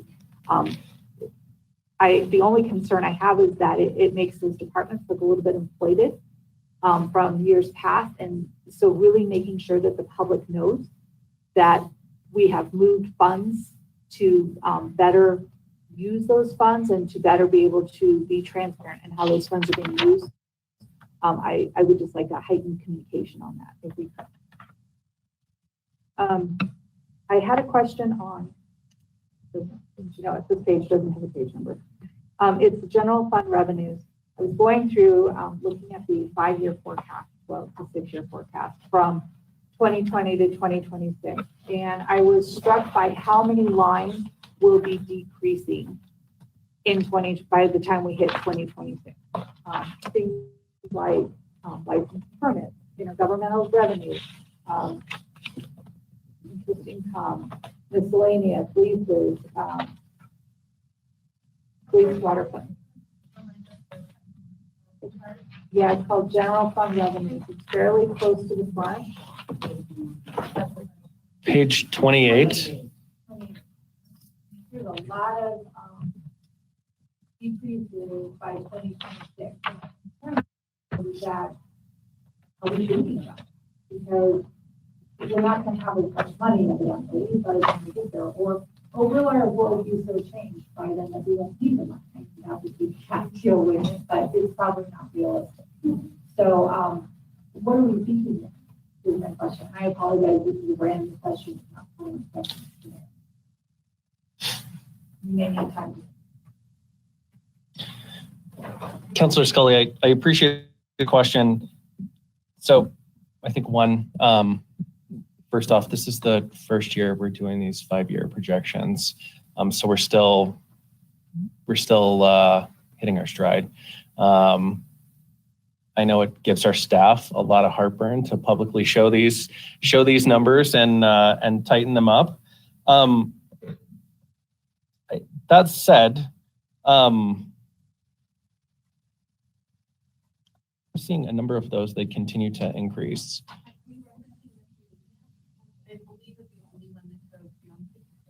So if you look at line 2, licenses and permits, go from 3 million to 2.5. Cross that one. And governmental revenue goes from 19 to 12. Charges are 32. So I just did it. Sorry. The billing is 1. These they look like things that we could be charging for or collecting revenue for, and maybe we're anticipating that we won't be able to collect, or perhaps that we don't have, or maybe it's just hard to take that far out, which I don't understand. So it is a bit hard to predict that far out. We're still showing growth, and pretty big growth in taxes, in intergovernmental revenue. I need a ruler. And in charges for services, and certainly within our sales and use tax fund. The projection on the sales and use fund transfer is going from 105 million to 118 million over that 5 years. But I think what you're pointing out here is concerns that we want to continue to keep an eye out for, and continue to look at innovative revenue streams, like Councillor Voles discussed earlier, and items like changes to the infrastructure fee and others. Mr. Lindsay? Yeah, absolutely. I'd like to make one comment. You know, these intergovernmental revenues, I think, represent a lot of different moving parts. So, for example, we have accounted for things like ARPA and our CARES funds, and of course, the city has certain intergovernmental agreements with the city of Thornton related to economic development and so forth. Those are all accounted for. I can say that our team has gotten to the micro level to understand those one-time revenues or those short-term revenues, if I may say. And then also there are going to be those occasional sources of revenue. One of the ones that's most vivid to me over the years is cigarette tax revenue. We made some changes there, but we know that consumption is changing over time. So I would just message to Mayor Pro Tem and Council and our residents that, as Mr. Lindsay said, we are hitting our stride and doing our first 5-year revenue projection, but we have accounted for those very substantial one-time revenues from the sources I just described, and that we'll continue to refine those as we go out. But we don't have any alarming or concerning revenue trends that you would need to be immediately aware of that would change any policies that you're considering tonight. So thank you for these questions, and we'll continue to communicate on this financial forecast in the future. Thank you. I really appreciate that. I like financial. I like the residents being able to see what those numbers might look like in the future. So please don't misinterpret my message here. What I would like to see added to this table is maybe a disclaimer that these are flexible numbers and they will change with time depending upon our economic situation in our country. Because I think that's truly important. I mean, we saw that with COVID. It was a complete surprise. We were all a little blindsided and things changed on a dime. So just to make sure residents know that these are very fluid. They're not going to stay where they are. That was kind of the last chapter. I liked, when I looked at the city manager's office, I really liked the HOA sustainability. I thought that was a great program and I appreciated that as an objective and an achievement. I also, when I looked at community development, I really liked the bike markings on the streets and the planning for that, and the Sheridan underpass at the downtown. We've been working on that Sheridan underpass for a number of years, and so I appreciated that. And I know that that's partially grant funded, but I appreciated that we are continuing our work there. I did have a question on school mobility projects. It was a little unclear to me what that was. Is that crosswalks? Is that lights going, like crosswalk lights, or is it, I can't imagine that we have any school buses in the city, but you know, I could be wrong. Maybe there's something I don't know. So I was just curious, what is that? Thank you for the question, Councilor Scully. Jody Andrews again. Yeah, very good question. School mobility projects represent an ongoing existing project account within the city's General Capital Improvement Fund, or GCIF. Projects include mobility improvements to assist with safe travel to and from school. Those projects can include sidewalks, bike lanes, ramps, traffic calming, pedestrian crossing improvements like the rapid rectangular flashing beacons. Projects can be pursued in partnership with any of the 3 respective school districts and can be used to leverage potential federal safe routes to school funds, program funding. Future projects will be guided by the recently adopted Transportation and Mobility Action Plan that the City Council recently adopted. So you kind of mentioned that schools can reach out to it, which I really appreciate. Could residents also, like a parent who says, oh my gosh, this is a really dangerous intersection for our kids, could they also access this or request? Yes, staff. Thank you for that question. Staff is always available to take the resident, parent, and school staff concerns and act on those, or work with the district to identify potential solutions. So yes, we always encourage our residents, parents, staff, those facilities to contact us, concerns they have, and then we'll go out and investigate those, and the solutions needed will work on those out. I really appreciate that. I've had a number of requests like that lately, so I've been turning them in, and I really appreciate that there is actually a plan for that in our budget. On the it's on the same page, but it's the grants fund. There was actually I think it's on the parking management in downtown, but it's 1.6 million grant, and we have it matching at 160,000. And that seemed a little off to me. Is there, when we're matching a grant fund, we don't match it dollar for dollar, we match it at a percentage? Is that what I'm looking at there? Page 84. Thank you for that question, and for sending in advance. That allowed us to have a look at that in more detail. So we appreciate that opportunity. So different matching grant programs have different percentage matches. And the matching funds that are referenced on page 85 that you noted were from appropriate ongoing project accounts with appropriated funds within the city's General Capital Improvement Fund, such as the transit improvements, traffic operations budget. I have a list of those projects. I could run through those. Each one is unique and different. You'll recognize probably almost all of them. Cdot Transportation Alternatives Program grant funds awarded for citywide multimodal transportation safety, access, and connections improvements, including sidewalks and street crossing enhancements at 9 locations in Westminster. There's also federal funds and state matching funds that were awarded through the Cdot Highway Safety Improvement Program for citywide intersection safety and visibility improvements, including new traffic signal heads and snow cone lenses at 14 intersections. There's a number of these grant funds through the Dr. Cog Regional Transportation Operations and Technology Set-Aside Program to fund camera and traffic detection devices. There's also grant funds through the Dr. Cog Regional Transportation Operations and Technology Set-Aside Program to fund traffic controllers and switches. Parsons Smart City Challenges to implement new intelligent intersections solutions to improve traffic signal operations and mobility along Sheridan. There's federal funds for safety improvements at Federal, Sheridan, and Church Ranch Boulevards on westbound ramps along Highway 36. And also included are grant funds through Dr. Cog Community Mobility Planning and Implementation Program that will provide an ADA accessible direct connection to the eastbound Flatiron Flyer stop at the Church Ranch Station on US 36. And the final one is the multimodal trail along Fifth Avenue within the Westminster Hills open space. So quite a collection, very disparate programs and project fund sources, but in the aggregate, they contribute to what you see in activities.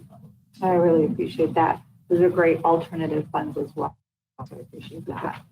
I was also wondering if there was a comment about the pub and tavern in historic Westminster that we've been working on for a while, but it is my understanding that that is no longer a project for our city. Is that true? Thank you, Councilor Scully, for that question. Yes, we brought an information memo forward recently, and the tenants at that location have indicated that they wish to terminate the lease. The staff is working on that with them. We're also at the same time working on options that we bring back to City Council for discussion. And in between those two steps, we did have questions at our last council meeting from Mayor Pro Tem, and we're working on bringing back more detail related to the topic. Even before we bring back options, we're going to bring back any more detail around the terminating lease and the responsibilities between the two parties, and then the things that the city may have to do as owner in any time before we're able to develop the next option set. Okay, thank you. Councilor Scully, I hate to interrupt, but there's been a request for a bio break, and it seems like you mentioned you maybe have a lengthy list of questions. Do you think it might be prudent to break now? Sure. Okay. Why don't we give everyone about 5 minutes and come back and hear a little bit more about this budget?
We still are looking at it.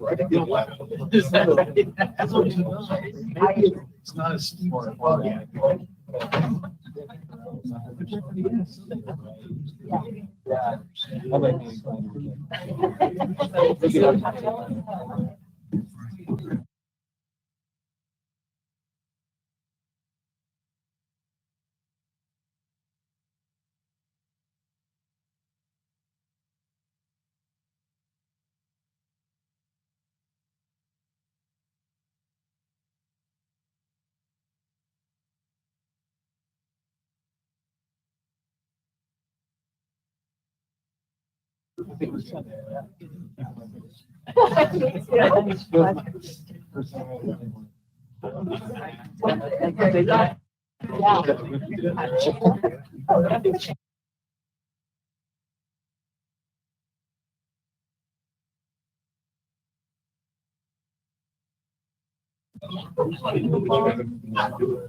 There has to be something hiding after that.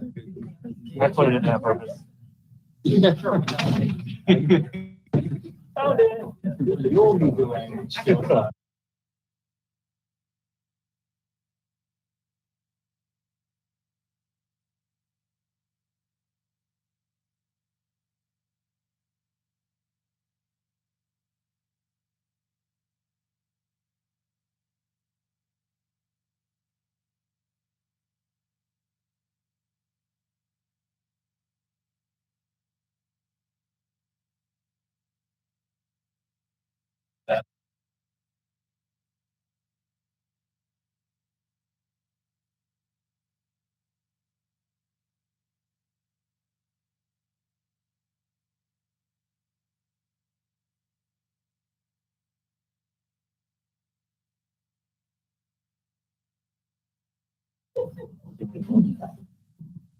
gonna be a long night.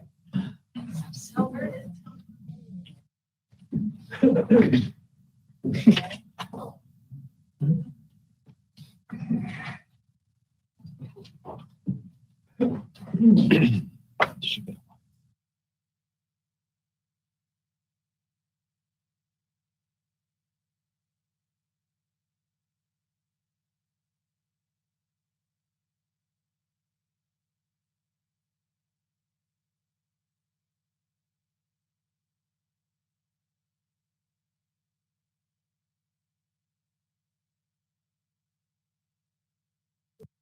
Questions or, yes, I don't know if the next question, I mean, he answered sufficiently the last question I ended with. I don't know if he's on my next question. Okay, well, why don't you go ahead and They will So feel it. my next question had to do with the library. I understand that next summer we'll be replacing the HVAC system in conjunction with FRCC, and that we'll have to actually shut our library down. And I was wondering what our plan was for how we will serve our community. And I saw a lot of good things in the budget. I don't want anybody to think that I didn't see good things in there, because I saw a mobile unit, and I saw increase in what do you call these things? Books on tape or books on audio. I saw in-house courier, a lot of things that we used during COVID, but I was just wondering if we have a plan for, if somebody could address for the public really our plan for that shutdown. I'd like to start getting that information out because I think it really, and it's not our fault. Parks Rec and Libraries Director Lance Johnson, if you want to address that one. Thank you for the question. So we are looking at many different options right now. Staff has been working with Front Ridge Community College. There's a potential for us to access their rotunda during the summer months. That would be one option. We obviously can't get our entire collection into that area, but we're at least looking at that. So other options, we're considering many, many different things. So trailers out in the parking lot, obviously the difficulty of getting power to those and keeping generation going. We're looking at small satellite locations, potentially outside of the campus itself. Storefronts that may be vacant that we may have to lease. So we're looking at all kinds of different options. We don't have any zeroed in yet, but we will hopefully in the next couple months. We do have some time. We got this process started early, and staff are working really hard on it, so we'll come up with some good solutions. I'm sure I'd be able to get services available and have them available and have enough lead time to be able to get that communication out to the public. I really appreciate that, and I do appreciate the lead time because I think good communication, part of it is just giving enough time to get the information out. I also wanted to ask you a question, if you could talk just a little bit about, we expanded our Wi-Fi hotspots, which I thought was just intriguing. And I wondered if you could just kind of talk to that a little bit more. Yes, we purchased 50 of those and got them out, started getting them out for rental, I believe the first part of July this year. The most recent update I got from the library staff was we've done 81 rentals of those 50 since up to September 16th. I don't know if anybody knew what to expect as far as the rentals go. So 81 times in the last 2.5 months is pretty good, I think. So I think we'll see a continued increase in use of those. I really appreciate that. I think we're all pretty keenly aware of the need for broadband and our more increased broadband. We're all feeling that. And so that the city has reacted in this way, I think is just tremendous.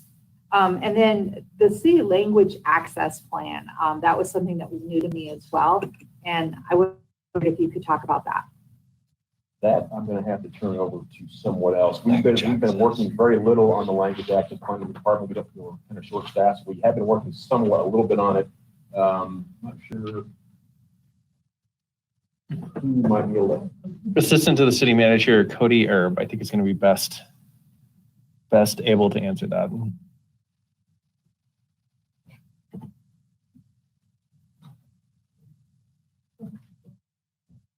Councilor Scully, the city has been working on the language access plan since 2015, when we engaged with a consultant who's also done a fair amount of our affordable housing studies and the like to do research on where the issues and gaps were in our work and where the requirements were legally to make sure that we were in compliance.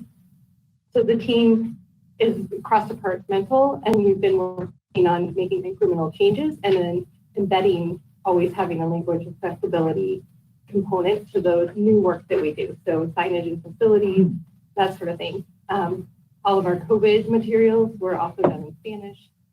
I think you've all seen that on the website. So we're making those efforts within capacity and budget.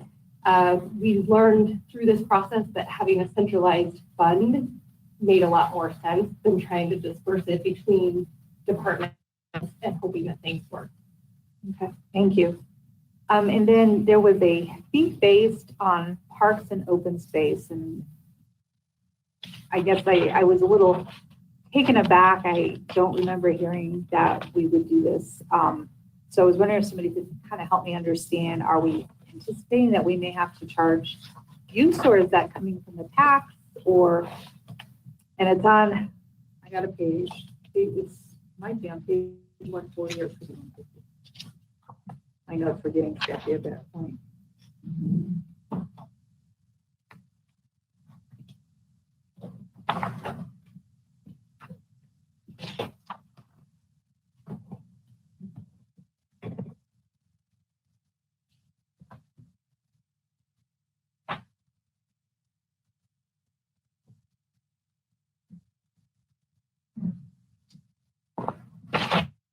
Okay, I'll look it up and I'll come back with it another time.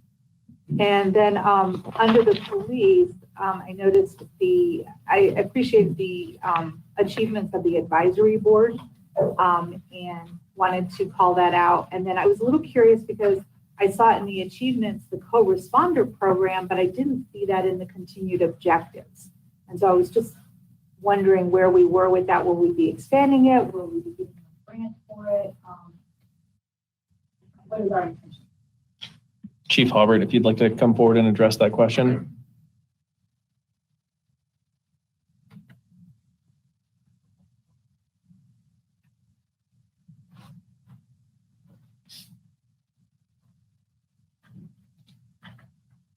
Councilor Scully, thank you for the question. Yes, our intent is to go full bore with that program. We've seen great returns on investment in that program. Right now, we have one co-responder. The other one left recently to take promotion in another agency. We have a additional co-responder that's going to start October 4th. We are in works with CRC to have yet another co-responder as well as a case manager. If you're asking me, our pipe dream is to continue that, to work collaborating with the fire department, probably to have a hybrid program similar to the Denver STAR program. So yes, we will absolutely continue that program. For the short term, we would be grant funded, but would look to maybe look at other assets in the future. Okay, thank you. And I also appreciated the mention in the slideshow, increasing funds for mental and physical health for our officers on the front lines. I really appreciate that. Important thing to take care of. And then, hold on, I think I only have one more comment. I do. I really appreciate the city bumping the minimum wage from $12.32 to $15 an hour. That was something that I had asked for a while back, and I really appreciate that we will be doing that. So that's it. You guys are doing a great job. I really appreciate all the work that went into this budget. I know it was probably took a lot of life out of you, and I appreciate you being willing to answer all my questions tonight. So thank you. Thank you very much, Councilor Scully. Councilor Smith. Thank you. Thank you for the presentation of the budget. My question about the transparency. As I've noted in previous meetings, I do like to ask my questions so that I'll hear them.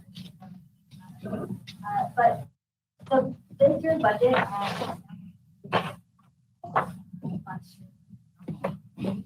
actually go through. So going through this is already the whole process for budget. I think it reads very appropriately to those that inmates that aren't provided budgets normally for how we're aligning what we are or the changes that we do. So I appreciate that. I do agree with Councilor Scully in that what I mentioned to Mr. Lindsay last week was that while we're trying to more transparency in the budget with salary and benefits, is more appropriate to have an apples to apples. 2020 or 2019, reading the change on what happened from central charges to departmental charges is accurately clear on what those dollars are out. Because unless you miss that or unless you're reading my guidelines, which I like to do, it's not clear. And so I would like our communication of it or education of it. I would actually like a budget that shows it, so that it's not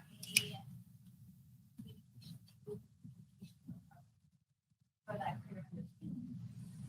And for transparency purposes, and maybe not this budget, but I would actually like to see a division of full department of safety. I think it's having the communications department and other admin managers office very confusing as far as understanding the top heaviness of Westminster or any organization. I think it's appropriate to separate it so that you can clearly see communications department, community development,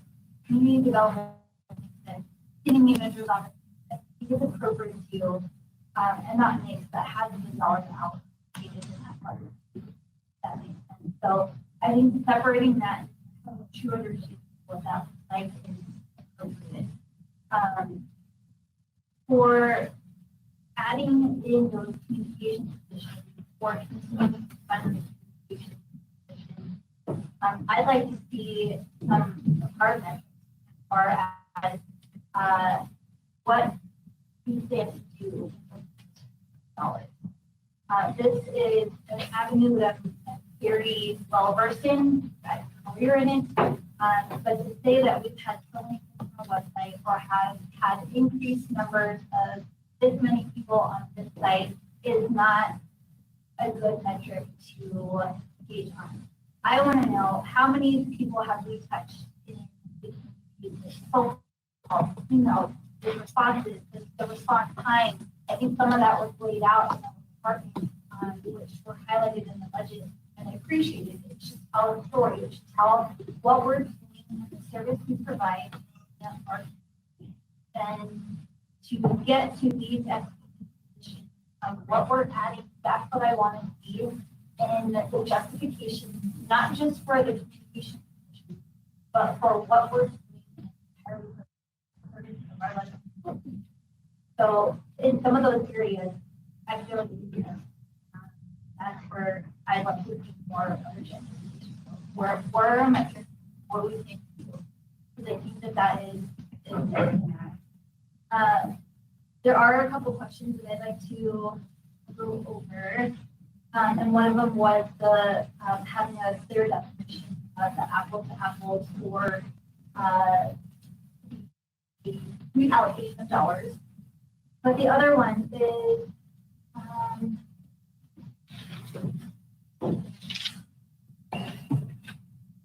having a clear understanding, and maybe it is on both sides, having a clear understanding of our wastewater and our stormwater funds and how we're going to move forward with that. I think that right now, I understand that we are keeping rates the same in this budget. But when it's back to council, how is that? That's still what that looks like for you. Is this moving forward at the same time the water rate is very risky as far as what we're planning? So that is something that I would like to see brought forward in October when we're supposed to be approving it. That's just my want or ask. Can I ask?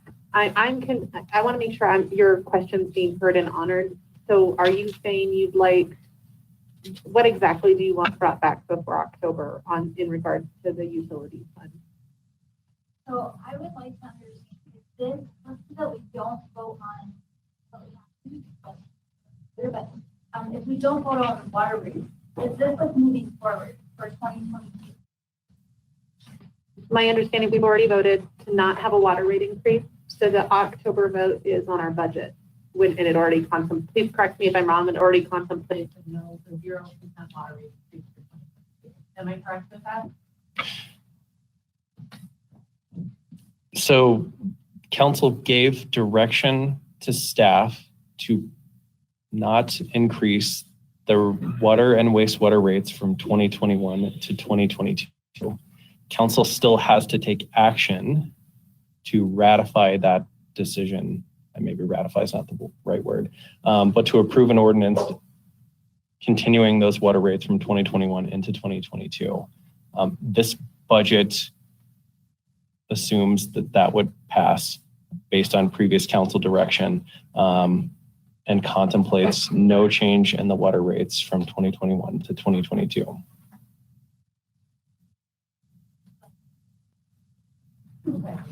Sure, we were hearing your question right. The other one was number of FTEs for the department that you look at was outlined in the budget for all other departments. So that was great. And the education for that.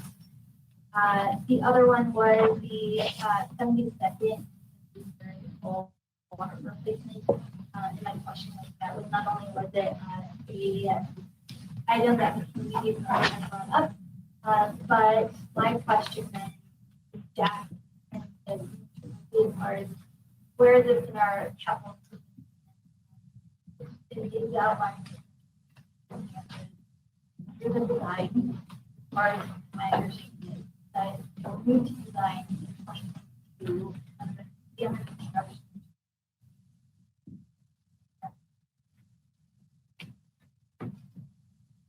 So I'm confused about your question now because I thought staff provided an answer to that in the last week's weekly email, which described.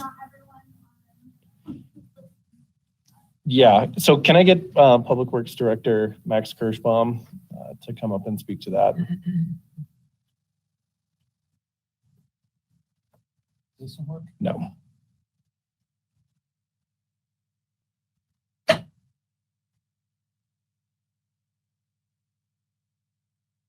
Max Kirschbaum, Public Works and Utilities. I think the answer to the question was, even without a rate change for 2022, we will proceed with design for the water main replacement in Lowell Boulevard from 62nd to 80th Avenues. It's difficult to say when construction of that will occur.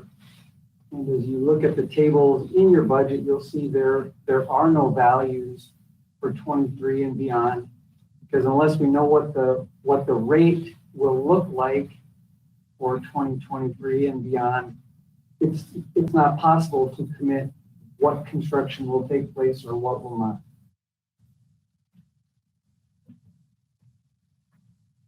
Mr. Kirschbaum, didn't some work already occur in that area? I think that's where my confusion is.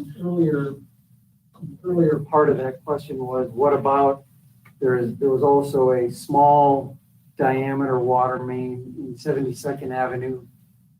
And as we said about a year ago, we would address and correct and replace small diameter line in 2021 using our in-house construction crew. That work has been done. It is complete. Yeah, thank you for that. Thank you, Councilor Smith. Mayor Pro Tem DeMont. Thank you, Mayor. Thank you for your work on the budget. I know it's a lot of work. We appreciate it. I have a handful of questions. I had more, but we've had a lot of thorough questions tonight, so mine have narrowed through the night. But that being said, I have a little bit of just curiosity on the communications team. So I know, even with differing views on how we accomplish communication, I think that we've been unified with this council and some members that were on before in my 4 years to strive to improve communication. So, and I understand it's maybe hard to answer because we haven't filled all those positions, some of because of COVID, some of because of just trying to find staff. But I'm curious with some of the moves that we've made as far as what Mr. Hegren has alluded to with moving some of those out of particular departments and under his team, how has that worked from the department head's perspective? And, how it would be interesting to hear their feedback. And if we have any kind of indication at this point, if it's actually becoming effective to make us better communicators with inside the organization and with the residents outside the organization. Okay. Thank you, Mayor Pro Tem. Thank you, Ryan. Yeah, I'd like to invite Ryan to just make a few comments on the progress and changes and evolution thus far of our innovation and communications team. And I know he'll have some updates and perhaps an upcoming report in the future. Thank you. Thanks for the question, Mayor Pro Tem DeMott. Ryan Higgins, Innovation and Communication Manager. And it's an excellent question and one that we will be looking to answer. The timing of where we are right now is those 4 positions that have been internalized all happen to be vacant. We've had a few that had been vacant through portions of COVID, and we've had some internal promotional opportunities. So those 4 positions that have recently been centralized, we actually just filled. So we have not yet had the ability to implement that centralized approach, and we are excited to be doing so very soon. And we'll be doing that with feedback and input from those divisions and departments to ensure that this is an enhancement to our communication citywide. So we're excited to be filling those positions just to provide some perspective of where we've been and where we are.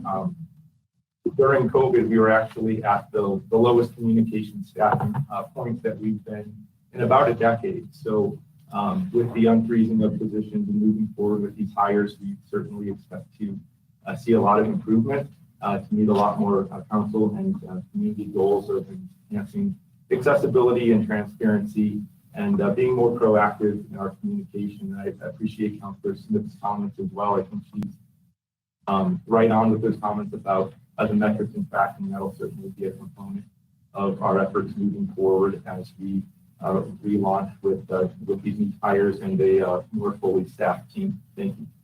Great. And I guess the only comment I would add to that I would ask you to be mindful of is you go forward with that work is with those metrics that we're making sure we're not inadvertently creating bottlenecks from the department to your team. So, that things are streamlined, but I appreciate the answer and work on this. So, my next question is around the FTEs in the clerk's office. And so I'm just curious if you could kind of give us a sense of, one, I'm curious, are those true ads, much like some of Councilor Seymour's questions in other departments? And if they are true ads, maybe you could give us some justification around what those ads are and what they're going to do for the clerk's department.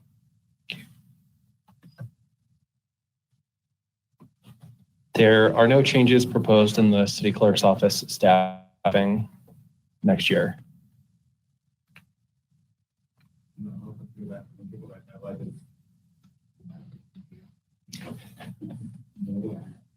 On the $15 an hour increase for the starting wage, how do we know how many people that affects? This is always one of those things. Like, I understand the intent of it, but I also am sometimes concerned about the impact, both the organization and any organization and what it kind of does to the market. And the reason I'm concerned isn't because I don't want people to make a living wage. The reality is that this is a lot of starting people that, frankly, they're getting benefit from us as the employer because they've never worked before. And I know, and I hear countless amounts of people that work for the city who started at our Parks and Rec, which is great that they've moved up from minimum wage and, are, full-time life employees. But I'm just curious of how many people is this actually changing that starting wage in those entry-level positions? Yes, thank you so much, Mayor Pro Tem DeMott. The total budget is for the whole pay plan conversion of the hourly and seasonal pay plan is approximately $100,000. That will be spread out not only with those that are moving to the $15 an hour, but there were other compressions that were created. So we did an entire sort of restructure of that pay plan, which we think will be much more effective in the long run. In looking at my notes, sorry, just one moment.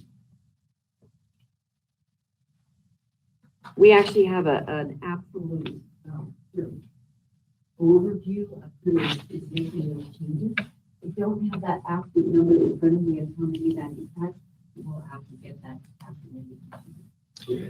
Ms. Martin, if I could ask, I think substantially this change in wage is also market driven and attraction oriented so that we can get positions filled. We know that those positions that are peer agencies that you referred to are all offering competitive pay at that level, but I just want to check in if you could comment on that.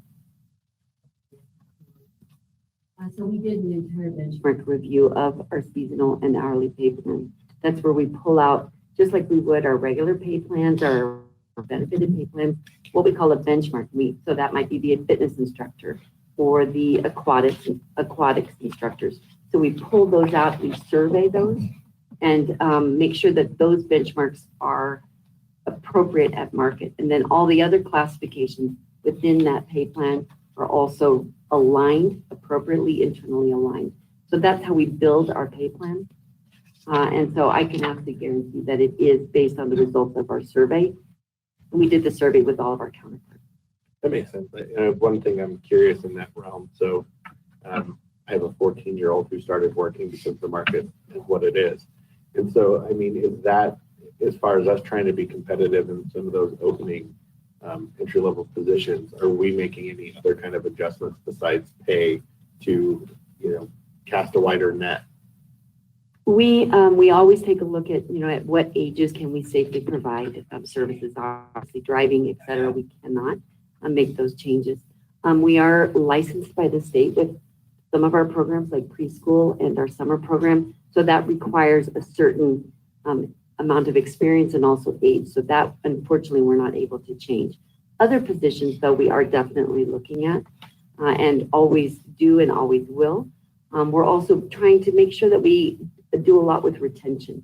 So not only, they tend to be the people filling these positions tend to be a little more transient. And so how do we make sure they come back year after year if they're seasonal, or that they stay long-term? And, I think that's really honestly as important is retaining as it is to the recruiting piece. So the market adjustment helps with the recruiting. And then with the retention, it's just really making sure that they feel valued. They're training with the pipeline into becoming, moving into other roles in our organization and our apprenticeship programs. So we're seeing a lot of stability in that, just to then create a career with the city of Westminster. I don't know if I answered your question. No, you did. And I mean, and to that, I imagine you have a good program as far as like seasonal, so that they kind of see what other opportunities they are and hopefully take an opportunity. Absolutely. I think there's even some there, correct me if I'm wrong, but employers now are at some level required to post things internally. Yes, that's the pay equity laws, and that is absolutely the case. And so, yes, we post all of our positions. If they're, most of them go external, but obviously if it's an internal, then all classifications or all employees see those recruitments. Great, thank you.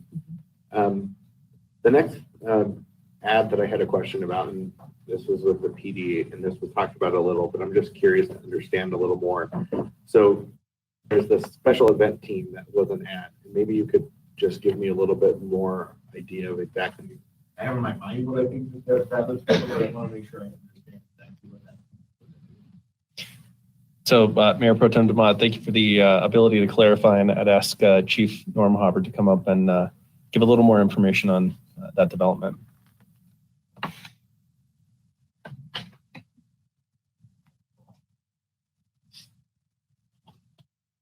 Mayor Pro Tem Council. Mayor Pro Tem, thanks for the question.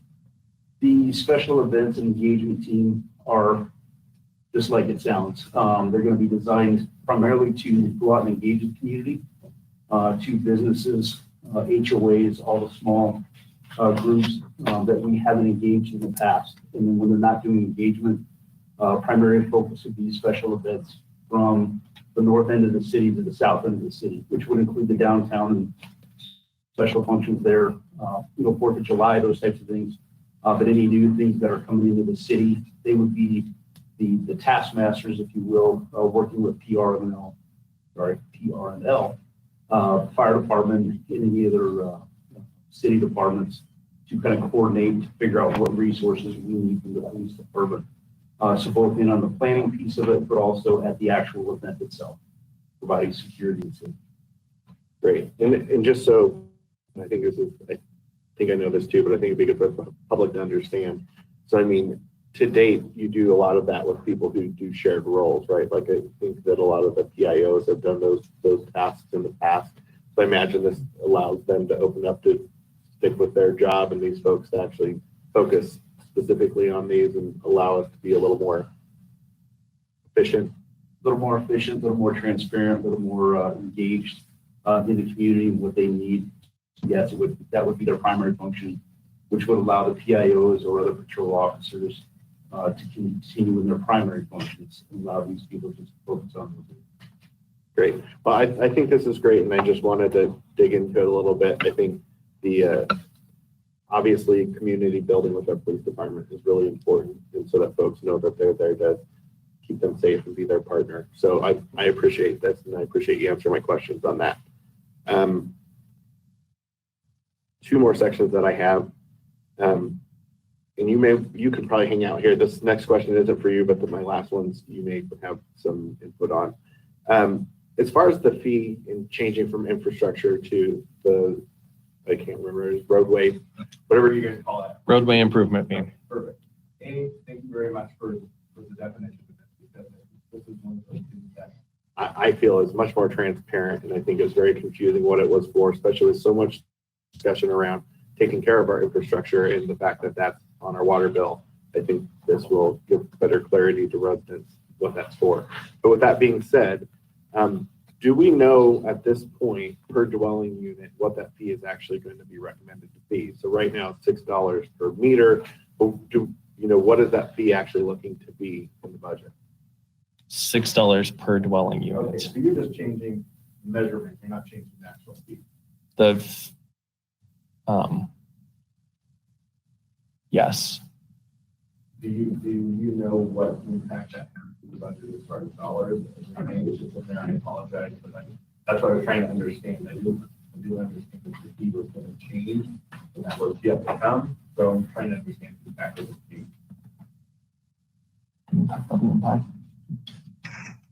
If you don't have it right off today, you can get back to me, because we're not going to be done with the budget for a while. Approximately $2.5 million. Thank you very much. Last questioning. So around Medigap. First of all, thank you for all the work. I know this is something that we've had a lot of discussion about. I think that it's an important move for the city to go into this endeavor. So I think city manager, you alluded to some of the reasons why this is important. We've had these questions as far as attracting and retaining. So I think that that's very important in my mind, especially with neighboring agencies starting to implement that. So I'm just curious if with the neighboring agency, has that been around long enough that we've actually seen any impact inside of our department of people deciding, hey, that's a good deal for me to switch department? Or are they not even far enough along that we've seen that? But I imagine we anticipated, and I didn't know if we've actually had any impact at this point. Mayor, Pro Tem, Council, thank you for the question. I would say at this point in time, it's too early to tell.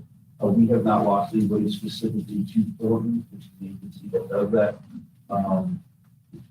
What's in the pipeline for tomorrow that I can't speak to, but currently we haven't lost anybody, and specifically for those that have lost anybody to Thornton. Okay, great. The next question kind of feeds into that. When we talk about years of service, and I know that there's a lot of work going around that the PD and HR has done in order to really attract people by the department.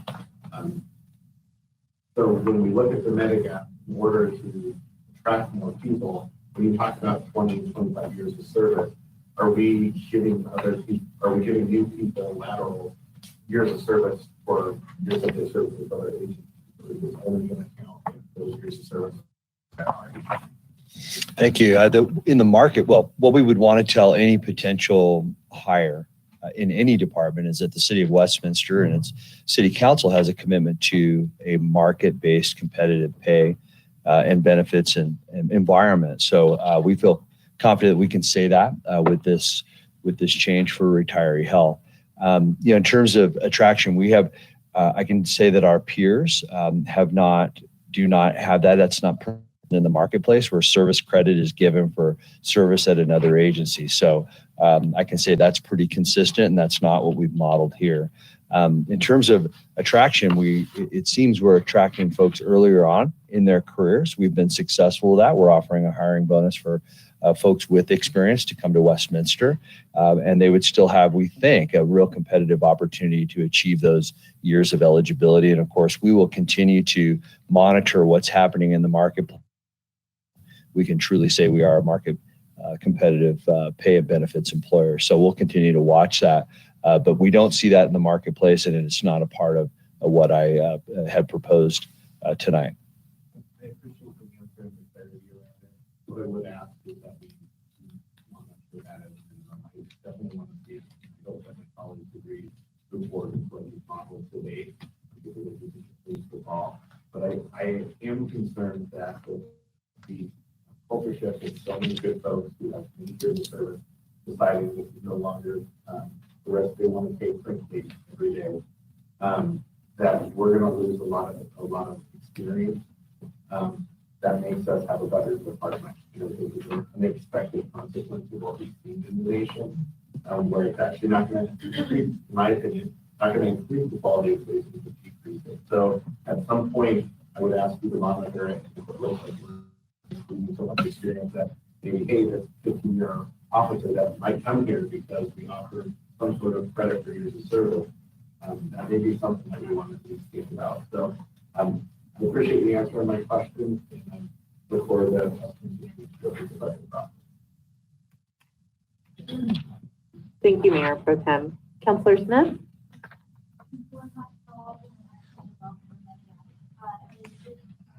One, this be approved, moving direction.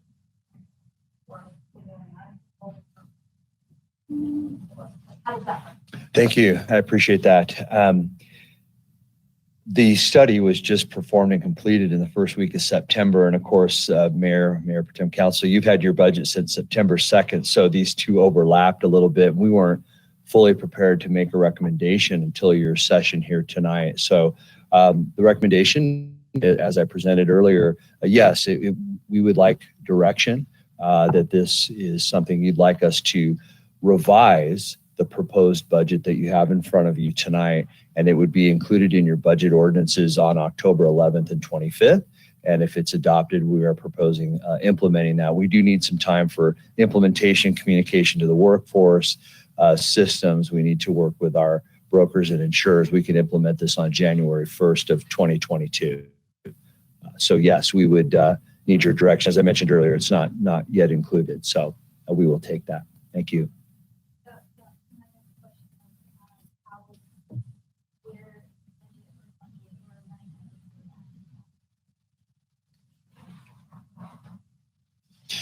So those pension costs, those retirement costs would hit one of those benefit line items that we just added within the police department.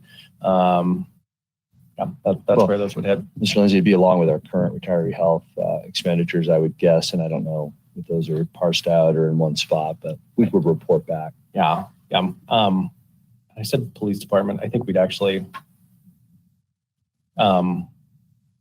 I'm not certain where actually those would line up. It might be in might be going back to central charges. We would definitely have to take a look at that, but we would bring that back in the budget adoption ordinance on October 11th. Thank you. Thank you, Madam Mayor. I have one follow-up too, and this was actually the question I was trying to ask earlier, but couldn't find it. I found it. Page 145, it says explore fee-based use of open space sites, particularly dog parks. I was just curious what that implied. Parks, Rec, and Libraries Director Lance Johnson, if you want to provide some explanation there.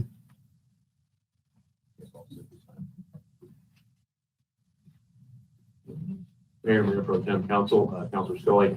So just in looking at different ways to produce revenue, the Boulder County has a certain process where they charge a fee for use of dog parks and parking and things like that. So just an idea, an option that staff is looking at for future for potential revenue increases. So. Okay. All right. Thank you. I was just curious. I hadn't heard it before, so I thought, oh, I'll ask. So thank you. That's all my questions. Thank you, Councilor Scully. All right. So I do have a few questions and a few comments, and I think I'll start with that. I want to say thank you to all of the staff members that are in attendance tonight. I know that this budget, while directed by Mr. Lindsay and his team and Mr. Dorr, really is an organizational-wide process and product. So thank you, everyone, for being here and being ready to answer our questions. I agree with my colleagues who have already complimented the budget this year. I think it's very easy to read. I think it's an educational document, and really, you don't have to have had any experience with municipal government or with budgets and can read this and understand how it interacts with each other and what it's describing. So I want to say thank you for all of that effort and work, and will not be surprised when you receive an award next year as well as last. I do have to say, with that being said, there's a really common phrase, which is show me your budget and I'll show you your priorities. And typically when people say that, they mean looking through and seeing where the dollars are allocated and does it match up with what you state are your values. In this budget, I do have to say, I would like to see, just even in the description, it's kind of the opposite, of more full-throated support for sustainability and in all aspects of sustainability within the budget, not just environmental sustainability. It's actually fairly mute on that. I know it was in the PowerPoint tonight, but it wasn't called out in the message. That said, looking through this budget from Parks and Rec, did a great job talking about the different sustainability initiatives, economic development, general services, community development. I mean, it's throughout there, whether it's talking about revitalization, low impact design, access to our residents. I do believe that our budget very well captures the shared value of this council on sustainability. We actually, in our vision statement, strengthened it. and we're really making sure it wasn't just fiscal sustainability, but robust to sustainability and providing services. So I would like to see that edited and called out a little bit more. Additionally, we've talked about how the ARPA dollars are not within this budget, and also how the ballot initiatives are not within this budget. And I really appreciated staff saying that would be presumptuous for us to presume that those ballot initiatives pass and we budget and we get in a position where we don't have that revenue. We need to hear from the voters first, and I agree with that. But if they don't pass, do we think we might have the opposite problem, where you're coming back to us in issues like our co-responder program, like Fire Station 4, which are contemplated within the 5-year plan, but maybe aren't funded, that we need to adjust this budget and make them priorities? So that's my first question for you. Let me take.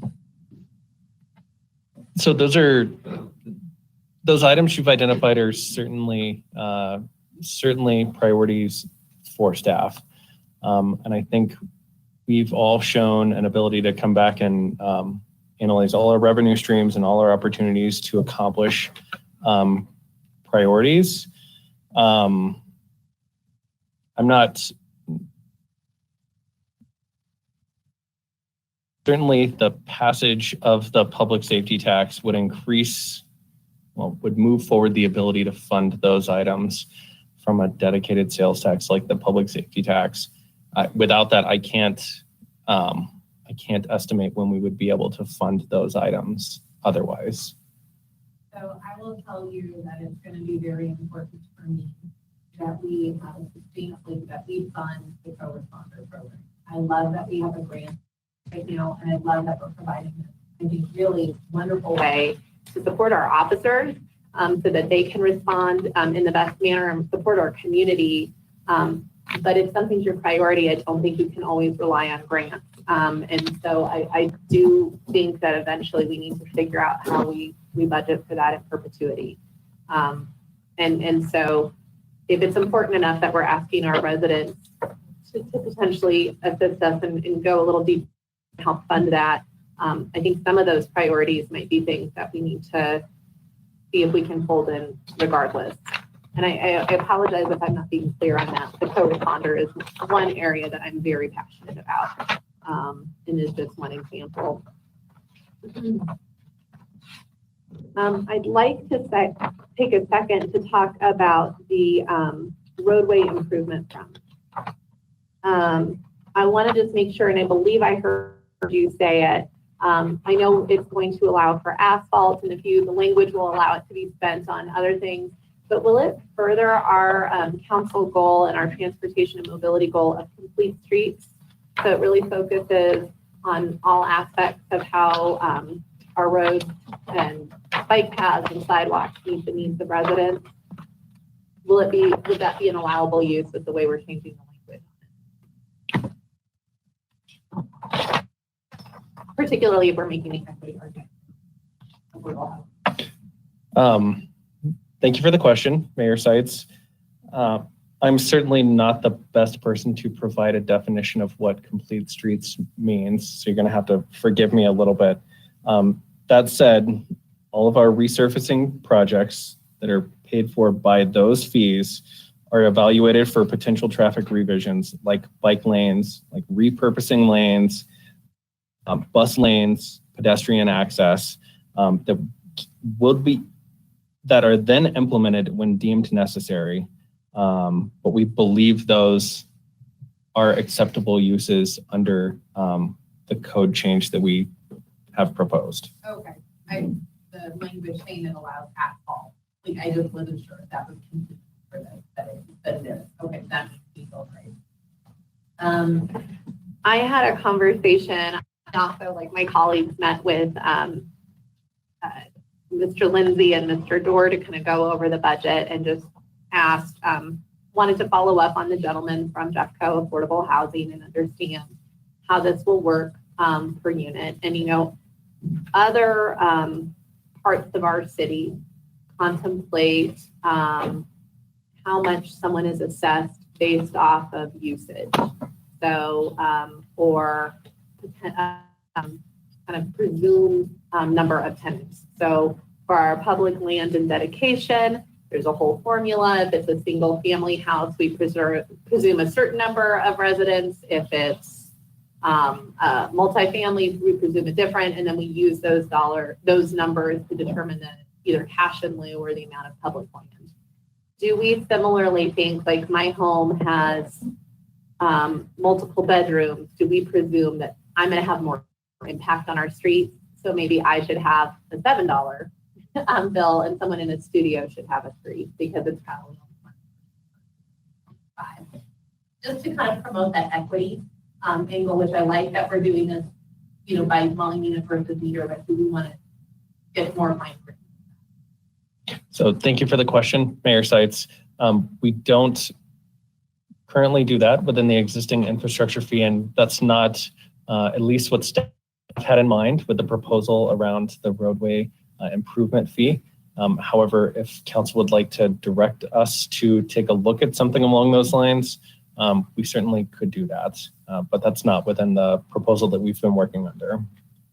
And it definitely would add a lot of complexity, and I would have imagined it to be done this year. So I'm not saying it is something that we should adopt this year, but I do think if we're going to say this is a more equitable solution, we should really maybe go another level, because I do think that a studio is not going to have as much impact. Even if they drive their car, it won't be like my home, which very soon will have 3 drivers.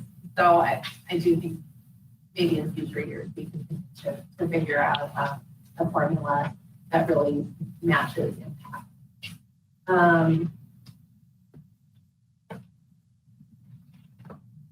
I really agree that the change this year of adding benefits to each department, or rather organizational unit, enhances transparency, allows us as policymakers and allows the public to understand the true impact when we grow a department or shrink a department.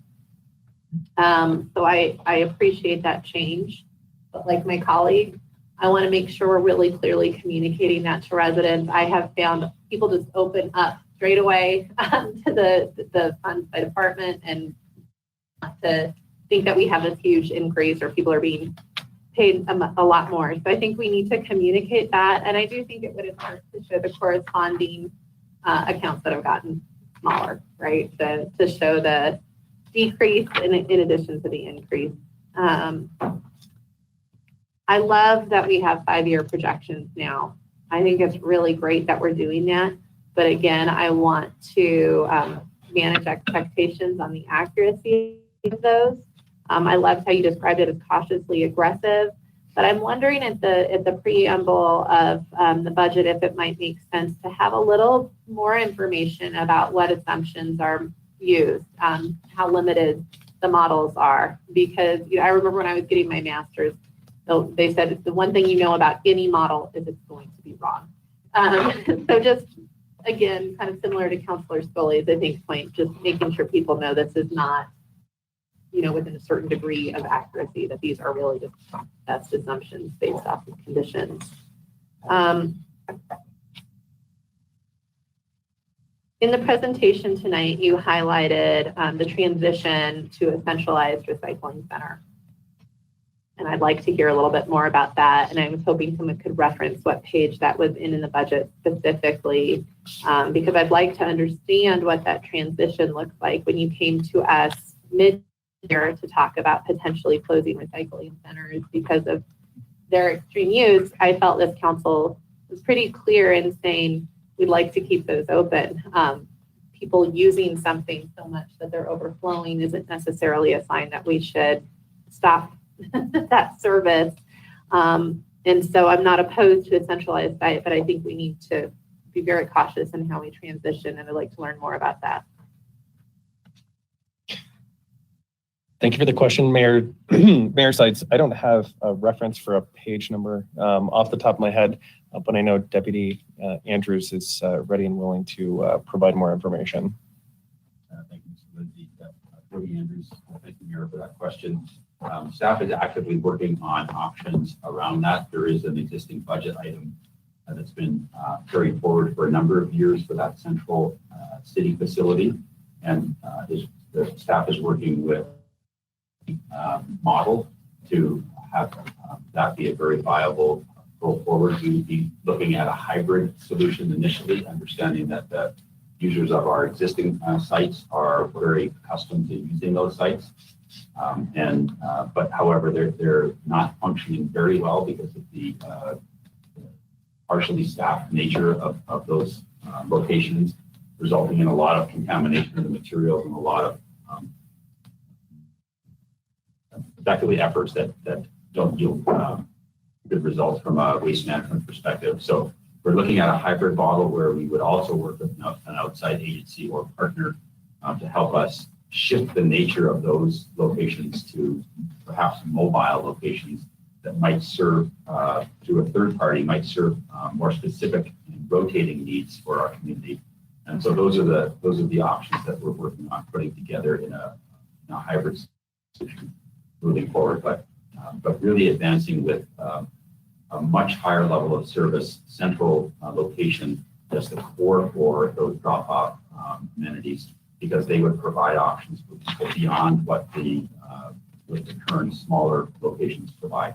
We could provide much greater service at a central site for more people, and then we could phase out the outdated model that we have in place that isn't serving very well anymore with the high load of contamination that we're getting at those sites, and it's driving staff costs up, but not yielding good results. And so we're trying to get a much more result-oriented solution in place that would produce a much better outcome for our waste stream. That's what we're looking at. So a very long answer. The short answer is it's a work in progress right now, but we wanted to recognize in the budget that one of the key elements that the council and community would see would be a central facility opening up. We wouldn't dismantle the other locations at the same time. There would be definitely a hybrid period where people would have all of their options in place as they readjusted to a new service model. Westminster is a very big city, and I mean that geographically. And there are a lot of different mobility issues within our community. Not everyone has access to a car that makes it easy to go and transport your recycling waste. This issue is compounded by the fact that many of our multifamily units do not have recycling, and that is due to our own code requirements when they were built. And so we end up in a situation where it becomes a privilege to be able to be sustainably minded. And so I think we need to take into consideration as we're looking at different models, environmental equity, in addition to just operational efficiencies. The other thing I'd like to point out is as we move to that model, if you look back at the polling that we did back when we looked at waste management in the past and reducing it, composting was a need that tested, like our residents said they wanted even above recycling with both yard waste and kitchen waste. So I think if looking at a centralized thing, that might take some of the sting out of it for me if we're offering additional services. But I do have a hard time picturing, my mom who's in her 70s being able to take her recycling and going somewhere far away if it wasn't just right by her house. So I just to add my word of caution, but I recognize that I'm probably stuck in an old model, and I'm open to learning more about it. When I looked through the budget, all I saw on it was that we had put out an RFP to look at best models in recycling. So it was a little caught off guard to see that as a bullet point that we were going to transition from a multi to single site. So it didn't feel like that was clearly described in the budget, or at least I missed it if it was.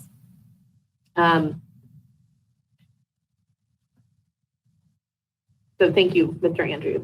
That's my question in regards to that.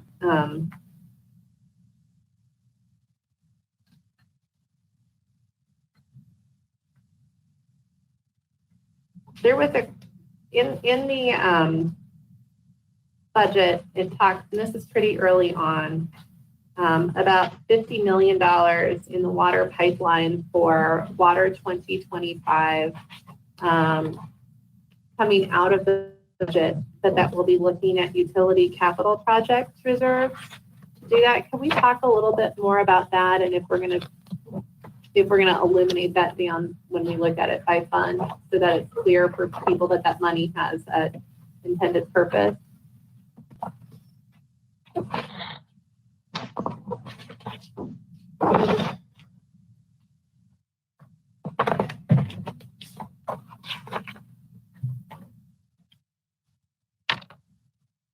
So I believe you're referring to page 12 in the budget message. And I'm going to read it just so everybody is on the same page. So it says, staff is elected not to include the raw and finished water pipelines for Water 2025 in the amount of $50 million within this proposed budget. Pending resolution of land acquisition, staff will bring forth contracts for construction of the pipelines to be paid for with funds from the utility capital projects reserve and or other financing tools. Correct, but that's on page 12. But then my question is, can we include that, please, when we're looking at the fund? Because if you look at the fund, it doesn't denote that we're contemplating taking $50 million out at a later date. And I just think for transparency, there's been a lot of confusion in the community about our capital reserve fund in the utility department. And I just want people to know that this money will be coming out of there. So I think that's beneficial to be clear on both bases. Yes. And I know I mentioned that to you before, but again, just for the sake of everyone listening, I'd like to highlight that again. Yes, ma'am. Thank you for the feedback. And I think that's a good add that clarifies why the balance within the utility capital project reserve. Councilor Scully already mentioned the closure at Front Range Community college. And I know it was in there some of the ways that we're going to try to offset the needs for the community during that period of time. I don't need it tonight, but maybe you could send me those to highlight. I get asked about, I was so happy in the budget that we were going to get our libraries back to pre-COVID services because I live close to a library. I hear about this quite a bit. My own daughter has given me a hard time about it. So I'm a little nervous that we're going to get them back up and running and then take them away, and people are going to be, there's a lot of consternation. It's a valuable resource for youth, particularly in summer months, and it's a valuable resource for retirees, and it's a pathway for equity. So I would love to get a little bit of information on how we're going to try to make sure we're providing the same services throughout that closure. And if we're looking at alternative temporary sites, what are the kind of creative things that we're doing? I loved hearing about the bike library program at Irving Street Library as part of our open space. That was really exciting to see, allowing folks to connect to the outdoors. And then I have one last comment, not really a question. I did not see additional victim services funding within the police department budget. Did I miss it, or is it not there?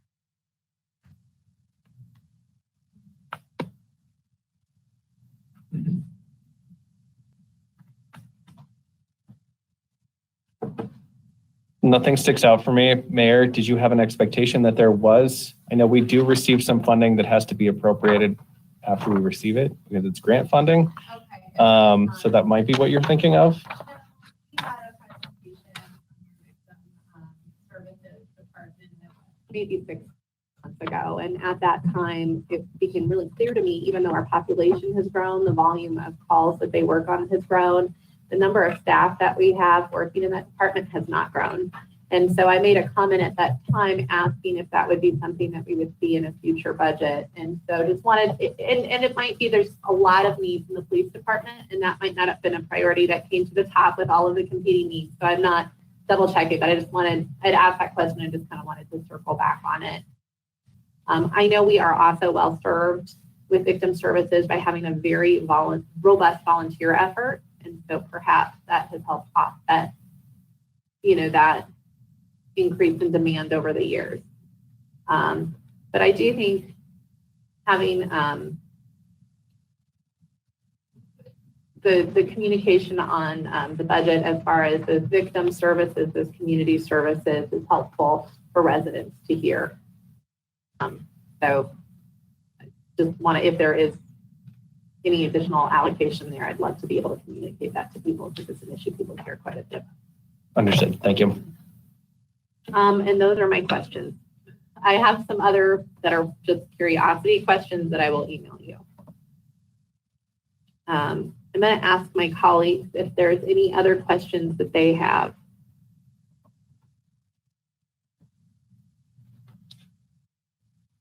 Okay, seeing none.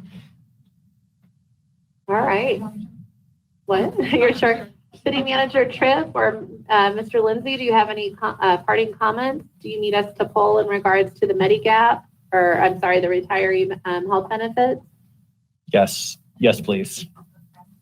Yes, and I would say beyond that, we're on a time frame that requires us to adopt the budget for funding October and publishing and come back. First reading of that 2-reading process on October 11th. And I'd like to have some certainty that we've got a budget in front of you And get adopted on October 11th. Okay. I'm going to pull my colleagues starting on my right. Councilor Scully, first question, would you like to have them fold in information on the proposal on the retiree health benefits into the next version of the budget? And then do you feel like this budget has hit the mark and you're feeling comfortable that we're in the right direction and we'll be able to approve it? I would support both. Yeah. Thank you. Councilor Smith. For the first from yeah. but I would need to hear from our residents in public hearing next week. Which is really feel In the absence of those concerns, do you have any concerns of your own? If in the event we don't hear from the residents, are there any pre-existing concerns of yours that would prevent you, or you feel like we're on the wrong track? I think it's fine track thus far, however, not the concern of the additional entities that I outlined today. Okay.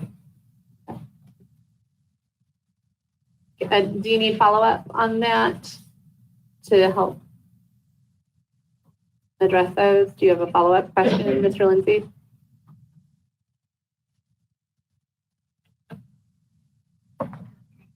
I think clarification on those concerns would be helpful for staff as we continue to look at this budget.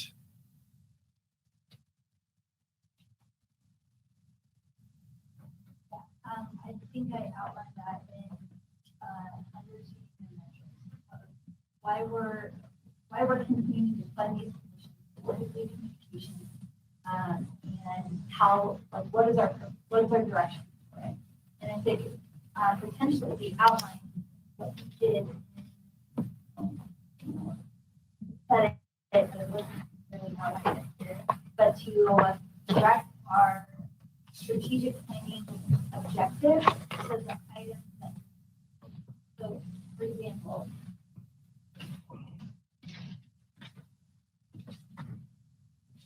under Departmental Operations highlight, we specifically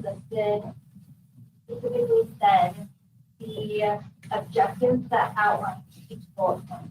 And that is helpful for linear association of budget increases and what we're doing and how it relates back to our. That to me is helpful. And then understanding in its entirety the core metrics of why we're Thank you. Mayor Pro Tem? Thank you, Mayor. First, I'm pleased to support the Medigap. And again, thank you for your work on that. I think it's an important step for our city to be competitive in that, well, in a couple industries. I mean, I think we really highlighted the police tonight, but ultimately, even when I brought it up, I included fire in that. So your work on that to help our organization in general, I appreciate. As far as the budget, no thing is perfect, and everybody's going to find something they don't like. There's some things I think that were set sail in previous years that I didn't like, but at this point, I don't have anything that's going to stop me supporting the budget. But I like the others. I'm going to continue to watch the process, and if something raises its head, I certainly will speak up. Councilor Seymour. Thank you, Mayor. Yeah, absolutely support moving forward with the retiree health package. And similar to Mayor Pro Tem, to the budget overall, I think is well done. I'm glad to see that our economy is recovered and we're dealing with opening back up and providing the services necessary to our residents, especially in light of, we look at those things on our biannual survey that are most important. Protection, fire and police, and the roadways that people drive on. So that's critical. So, I can pick out a few things here or there, but in totality, I support the budget as presented. Councilor Bowles. Yes, thank you, Madam Mayor. And thank you all for being here and answering our questions and spending this time with us. I also want to say I support both. So thank you. I have one last question, and I can't believe I forgot to ask this. For the 2021 budget, we lobbied to get, I think it was around $1.4 million for open space acquisition added in. I'm looking right now, where is that highlighted, and did that continue into 2022? Or was that a one-time?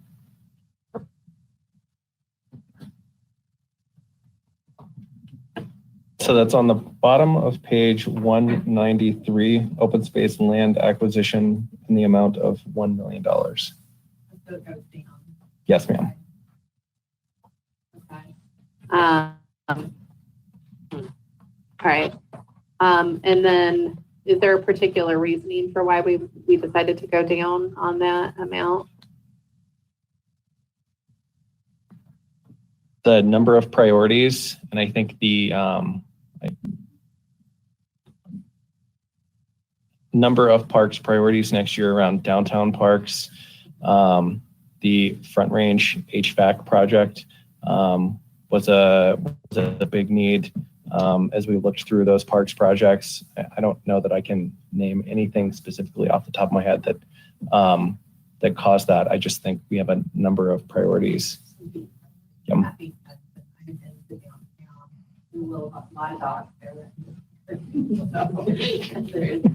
Is a very they're looking for any blade of grass.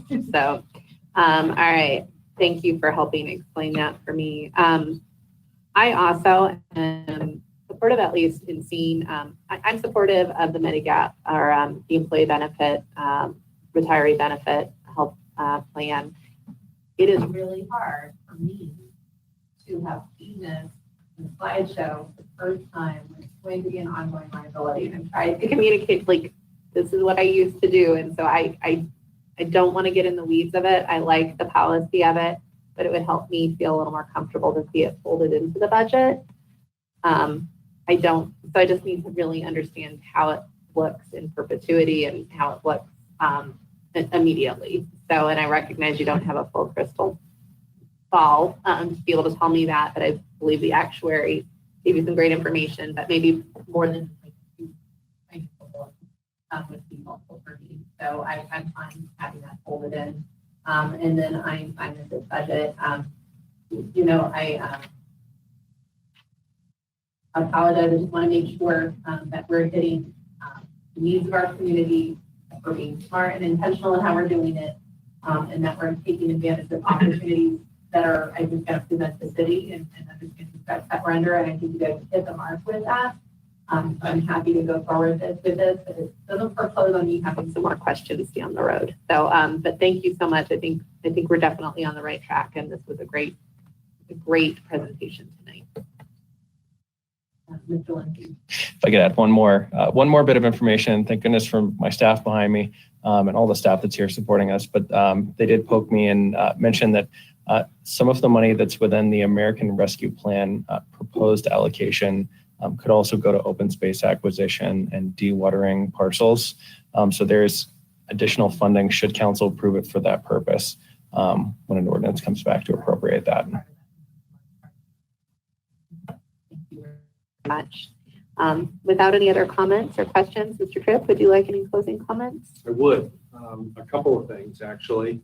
You know, your role in serving on the city council is to serve the overall community, and at the same time, you bring subject matter interest and expertise in, and we've now come down to that at the end here. And I would invite you individually to do another meeting with Chris and maybe a subject matter expert, whether it be communications or the open space system, the Medigap program, whatever you might like to hear more of before we do this vote on October 11th. We're certainly willing to do that and dig a little bit deeper for you, and then provide that as a part of the public hearing and discussion that we have on October 11th for the general public as well. So that invitation is open to you, and we'd like to schedule a follow-up meeting for those of you that would be willing to do that. To, maybe dig down a little bit more and make sure we're hitting your mark. I want to thank the staff that drove this. There's the three of them are sitting in front of you largely, and then they're supported by a number of people behind them and people who aren't here this evening. And I appreciate your attendance, their attendance because of their interest in the budget process and making sure that they were available to you this evening. So thank all of you for being here this evening. And with that, I'd like to spin to a different question here that's related to the budget and related to the upcoming ballot initiatives, if I could. Yes, please go ahead. Okay, good, thank you. The city attorney reminded us a couple of weeks ago that there's an opportunity for you as a council to take a position formally in the way of a resolution on any of the ballot initiatives. And so David has provided me with the following that I want to read if you understand. may pass a resolution taking a position of advocacy on any ballot issue without it constituting a prohibited under the Fair Campaign Practices Act, otherwise known as Colorado 145-117 1B3. Should the City Council wish to make a statement in favor of or oppose any ballot issue, they may direct staff to draft such a resolution, which may then be passed by a vote of the City Council. After passage, a resolution may be published in the normal manner for resolutions. One note is other methods of public engagement or publications such as press conferences in favor or opposed to a ballot question are not recommended as risking a violation of the FCPA. So the first point I want to make is that that's available to you as a tool of this council to express to the community whether or not you have a position as a council on the ballot initiatives. So I'd like to follow up with that and just suggest one thing to you as your city manager. I want to thank you for the great work that you did in the budget tonight and the great work you did in a very complex project of looking at initiatives for the ballot this year and sorting through all those. There was a lot of work and you put a lot of effort into that. I just want to convey to you that there are two ballot questions that are proposed that I would like you to consider having joint resolution to support, because they're both very specifically items that your strategic goals. And I think as the manager, I can relate that to you. I don't think it would be appropriate for me to talk about the others. I really think, though, as the manager, that I would like to suggest to you that generating the additional revenue in both the post-tax increase and the public safety tax, as you see tonight as a part of our budget presentation to you, would be tools to help us move that forward. And so if you're going to consider any, I'd like you to think about considering those two.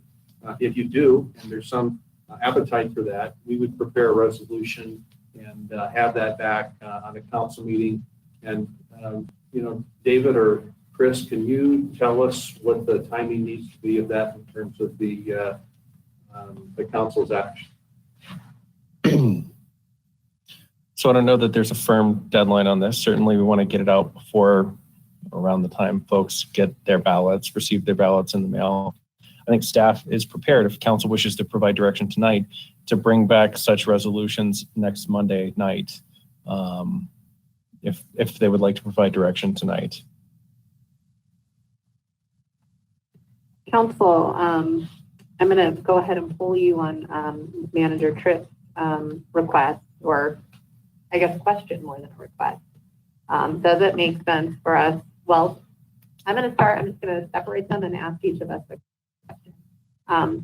Do we want to, as a council, what would be the term? Would you like to have a resolution in front of you as council consideration? This is what we need. Yeah, would we like a? I think there should be some, agreement. Put it on council. So I think we should, yeah. Do we want to have a resolution of council support for our ballot initiatives that are going to be revenue generating, our Tabor initiative? And so I'm just going to ask Councilor Scully, and if you want to take them separately, one on the public safety and one on open space in parks, let us know if you'd like to have that resolution come before us to vote on next week.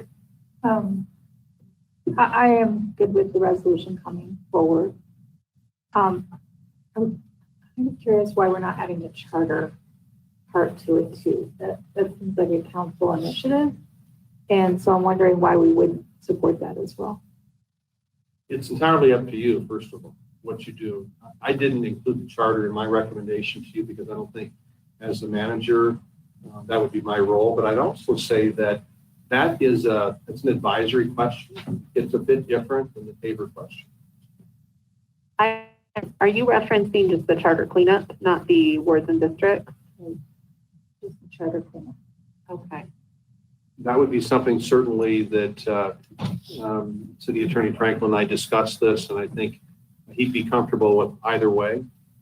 I would. Thank you, Mr. Tripp. Yes, Dave Frankel, City Attorney. In a lot of ways, the charter cleanup speaks for itself. in that it would bring the charter into compliance with federal law on election timelines. And it would also address an outstanding issue regarding who conducts background investigations for candidates for city council, as well as modifications of the charter to include gender neutral pronouns throughout the document. So, from my perspective, if council would like to endorse that by way of a resolution, that's absolutely something you can do. I defer to city council. Okay. That doesn't sound like we need to endorse that, because it sounds like it's federally mandated anyway, so people will understand the importance. It is, and I believe that the language in the question, it does, it's pretty self-explanatory. Well, then I will withdraw that, but I would support bringing forward an initiative for the other two. Councillor Smith?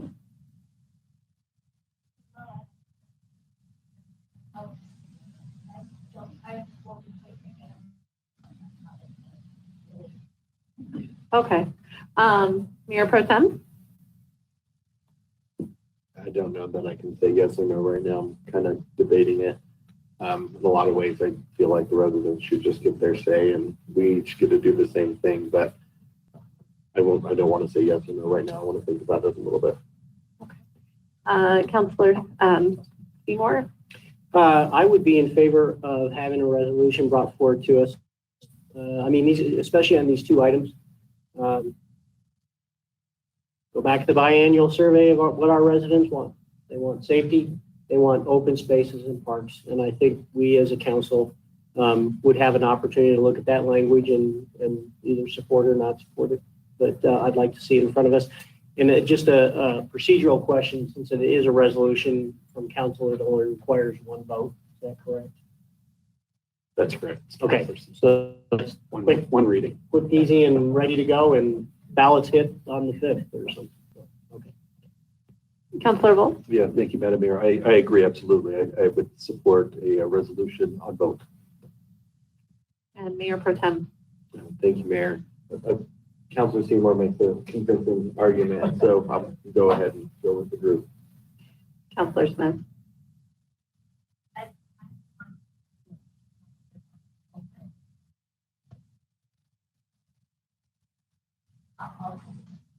Okay. I come forward with the resolution. It sounds like. Okay, thank you. And I think that concludes our evening of budget. Again, thank you for the dozens of hours you've spent on this endeavor. We look forward to seeing you on October 11th on this issue. Thank you very much. Thank you to everyone for your work tonight. It is 9:14 and the Westminster City Council meeting is a study session is adjourned. City Council will be convening for an executive session to go over a personnel matter. I will.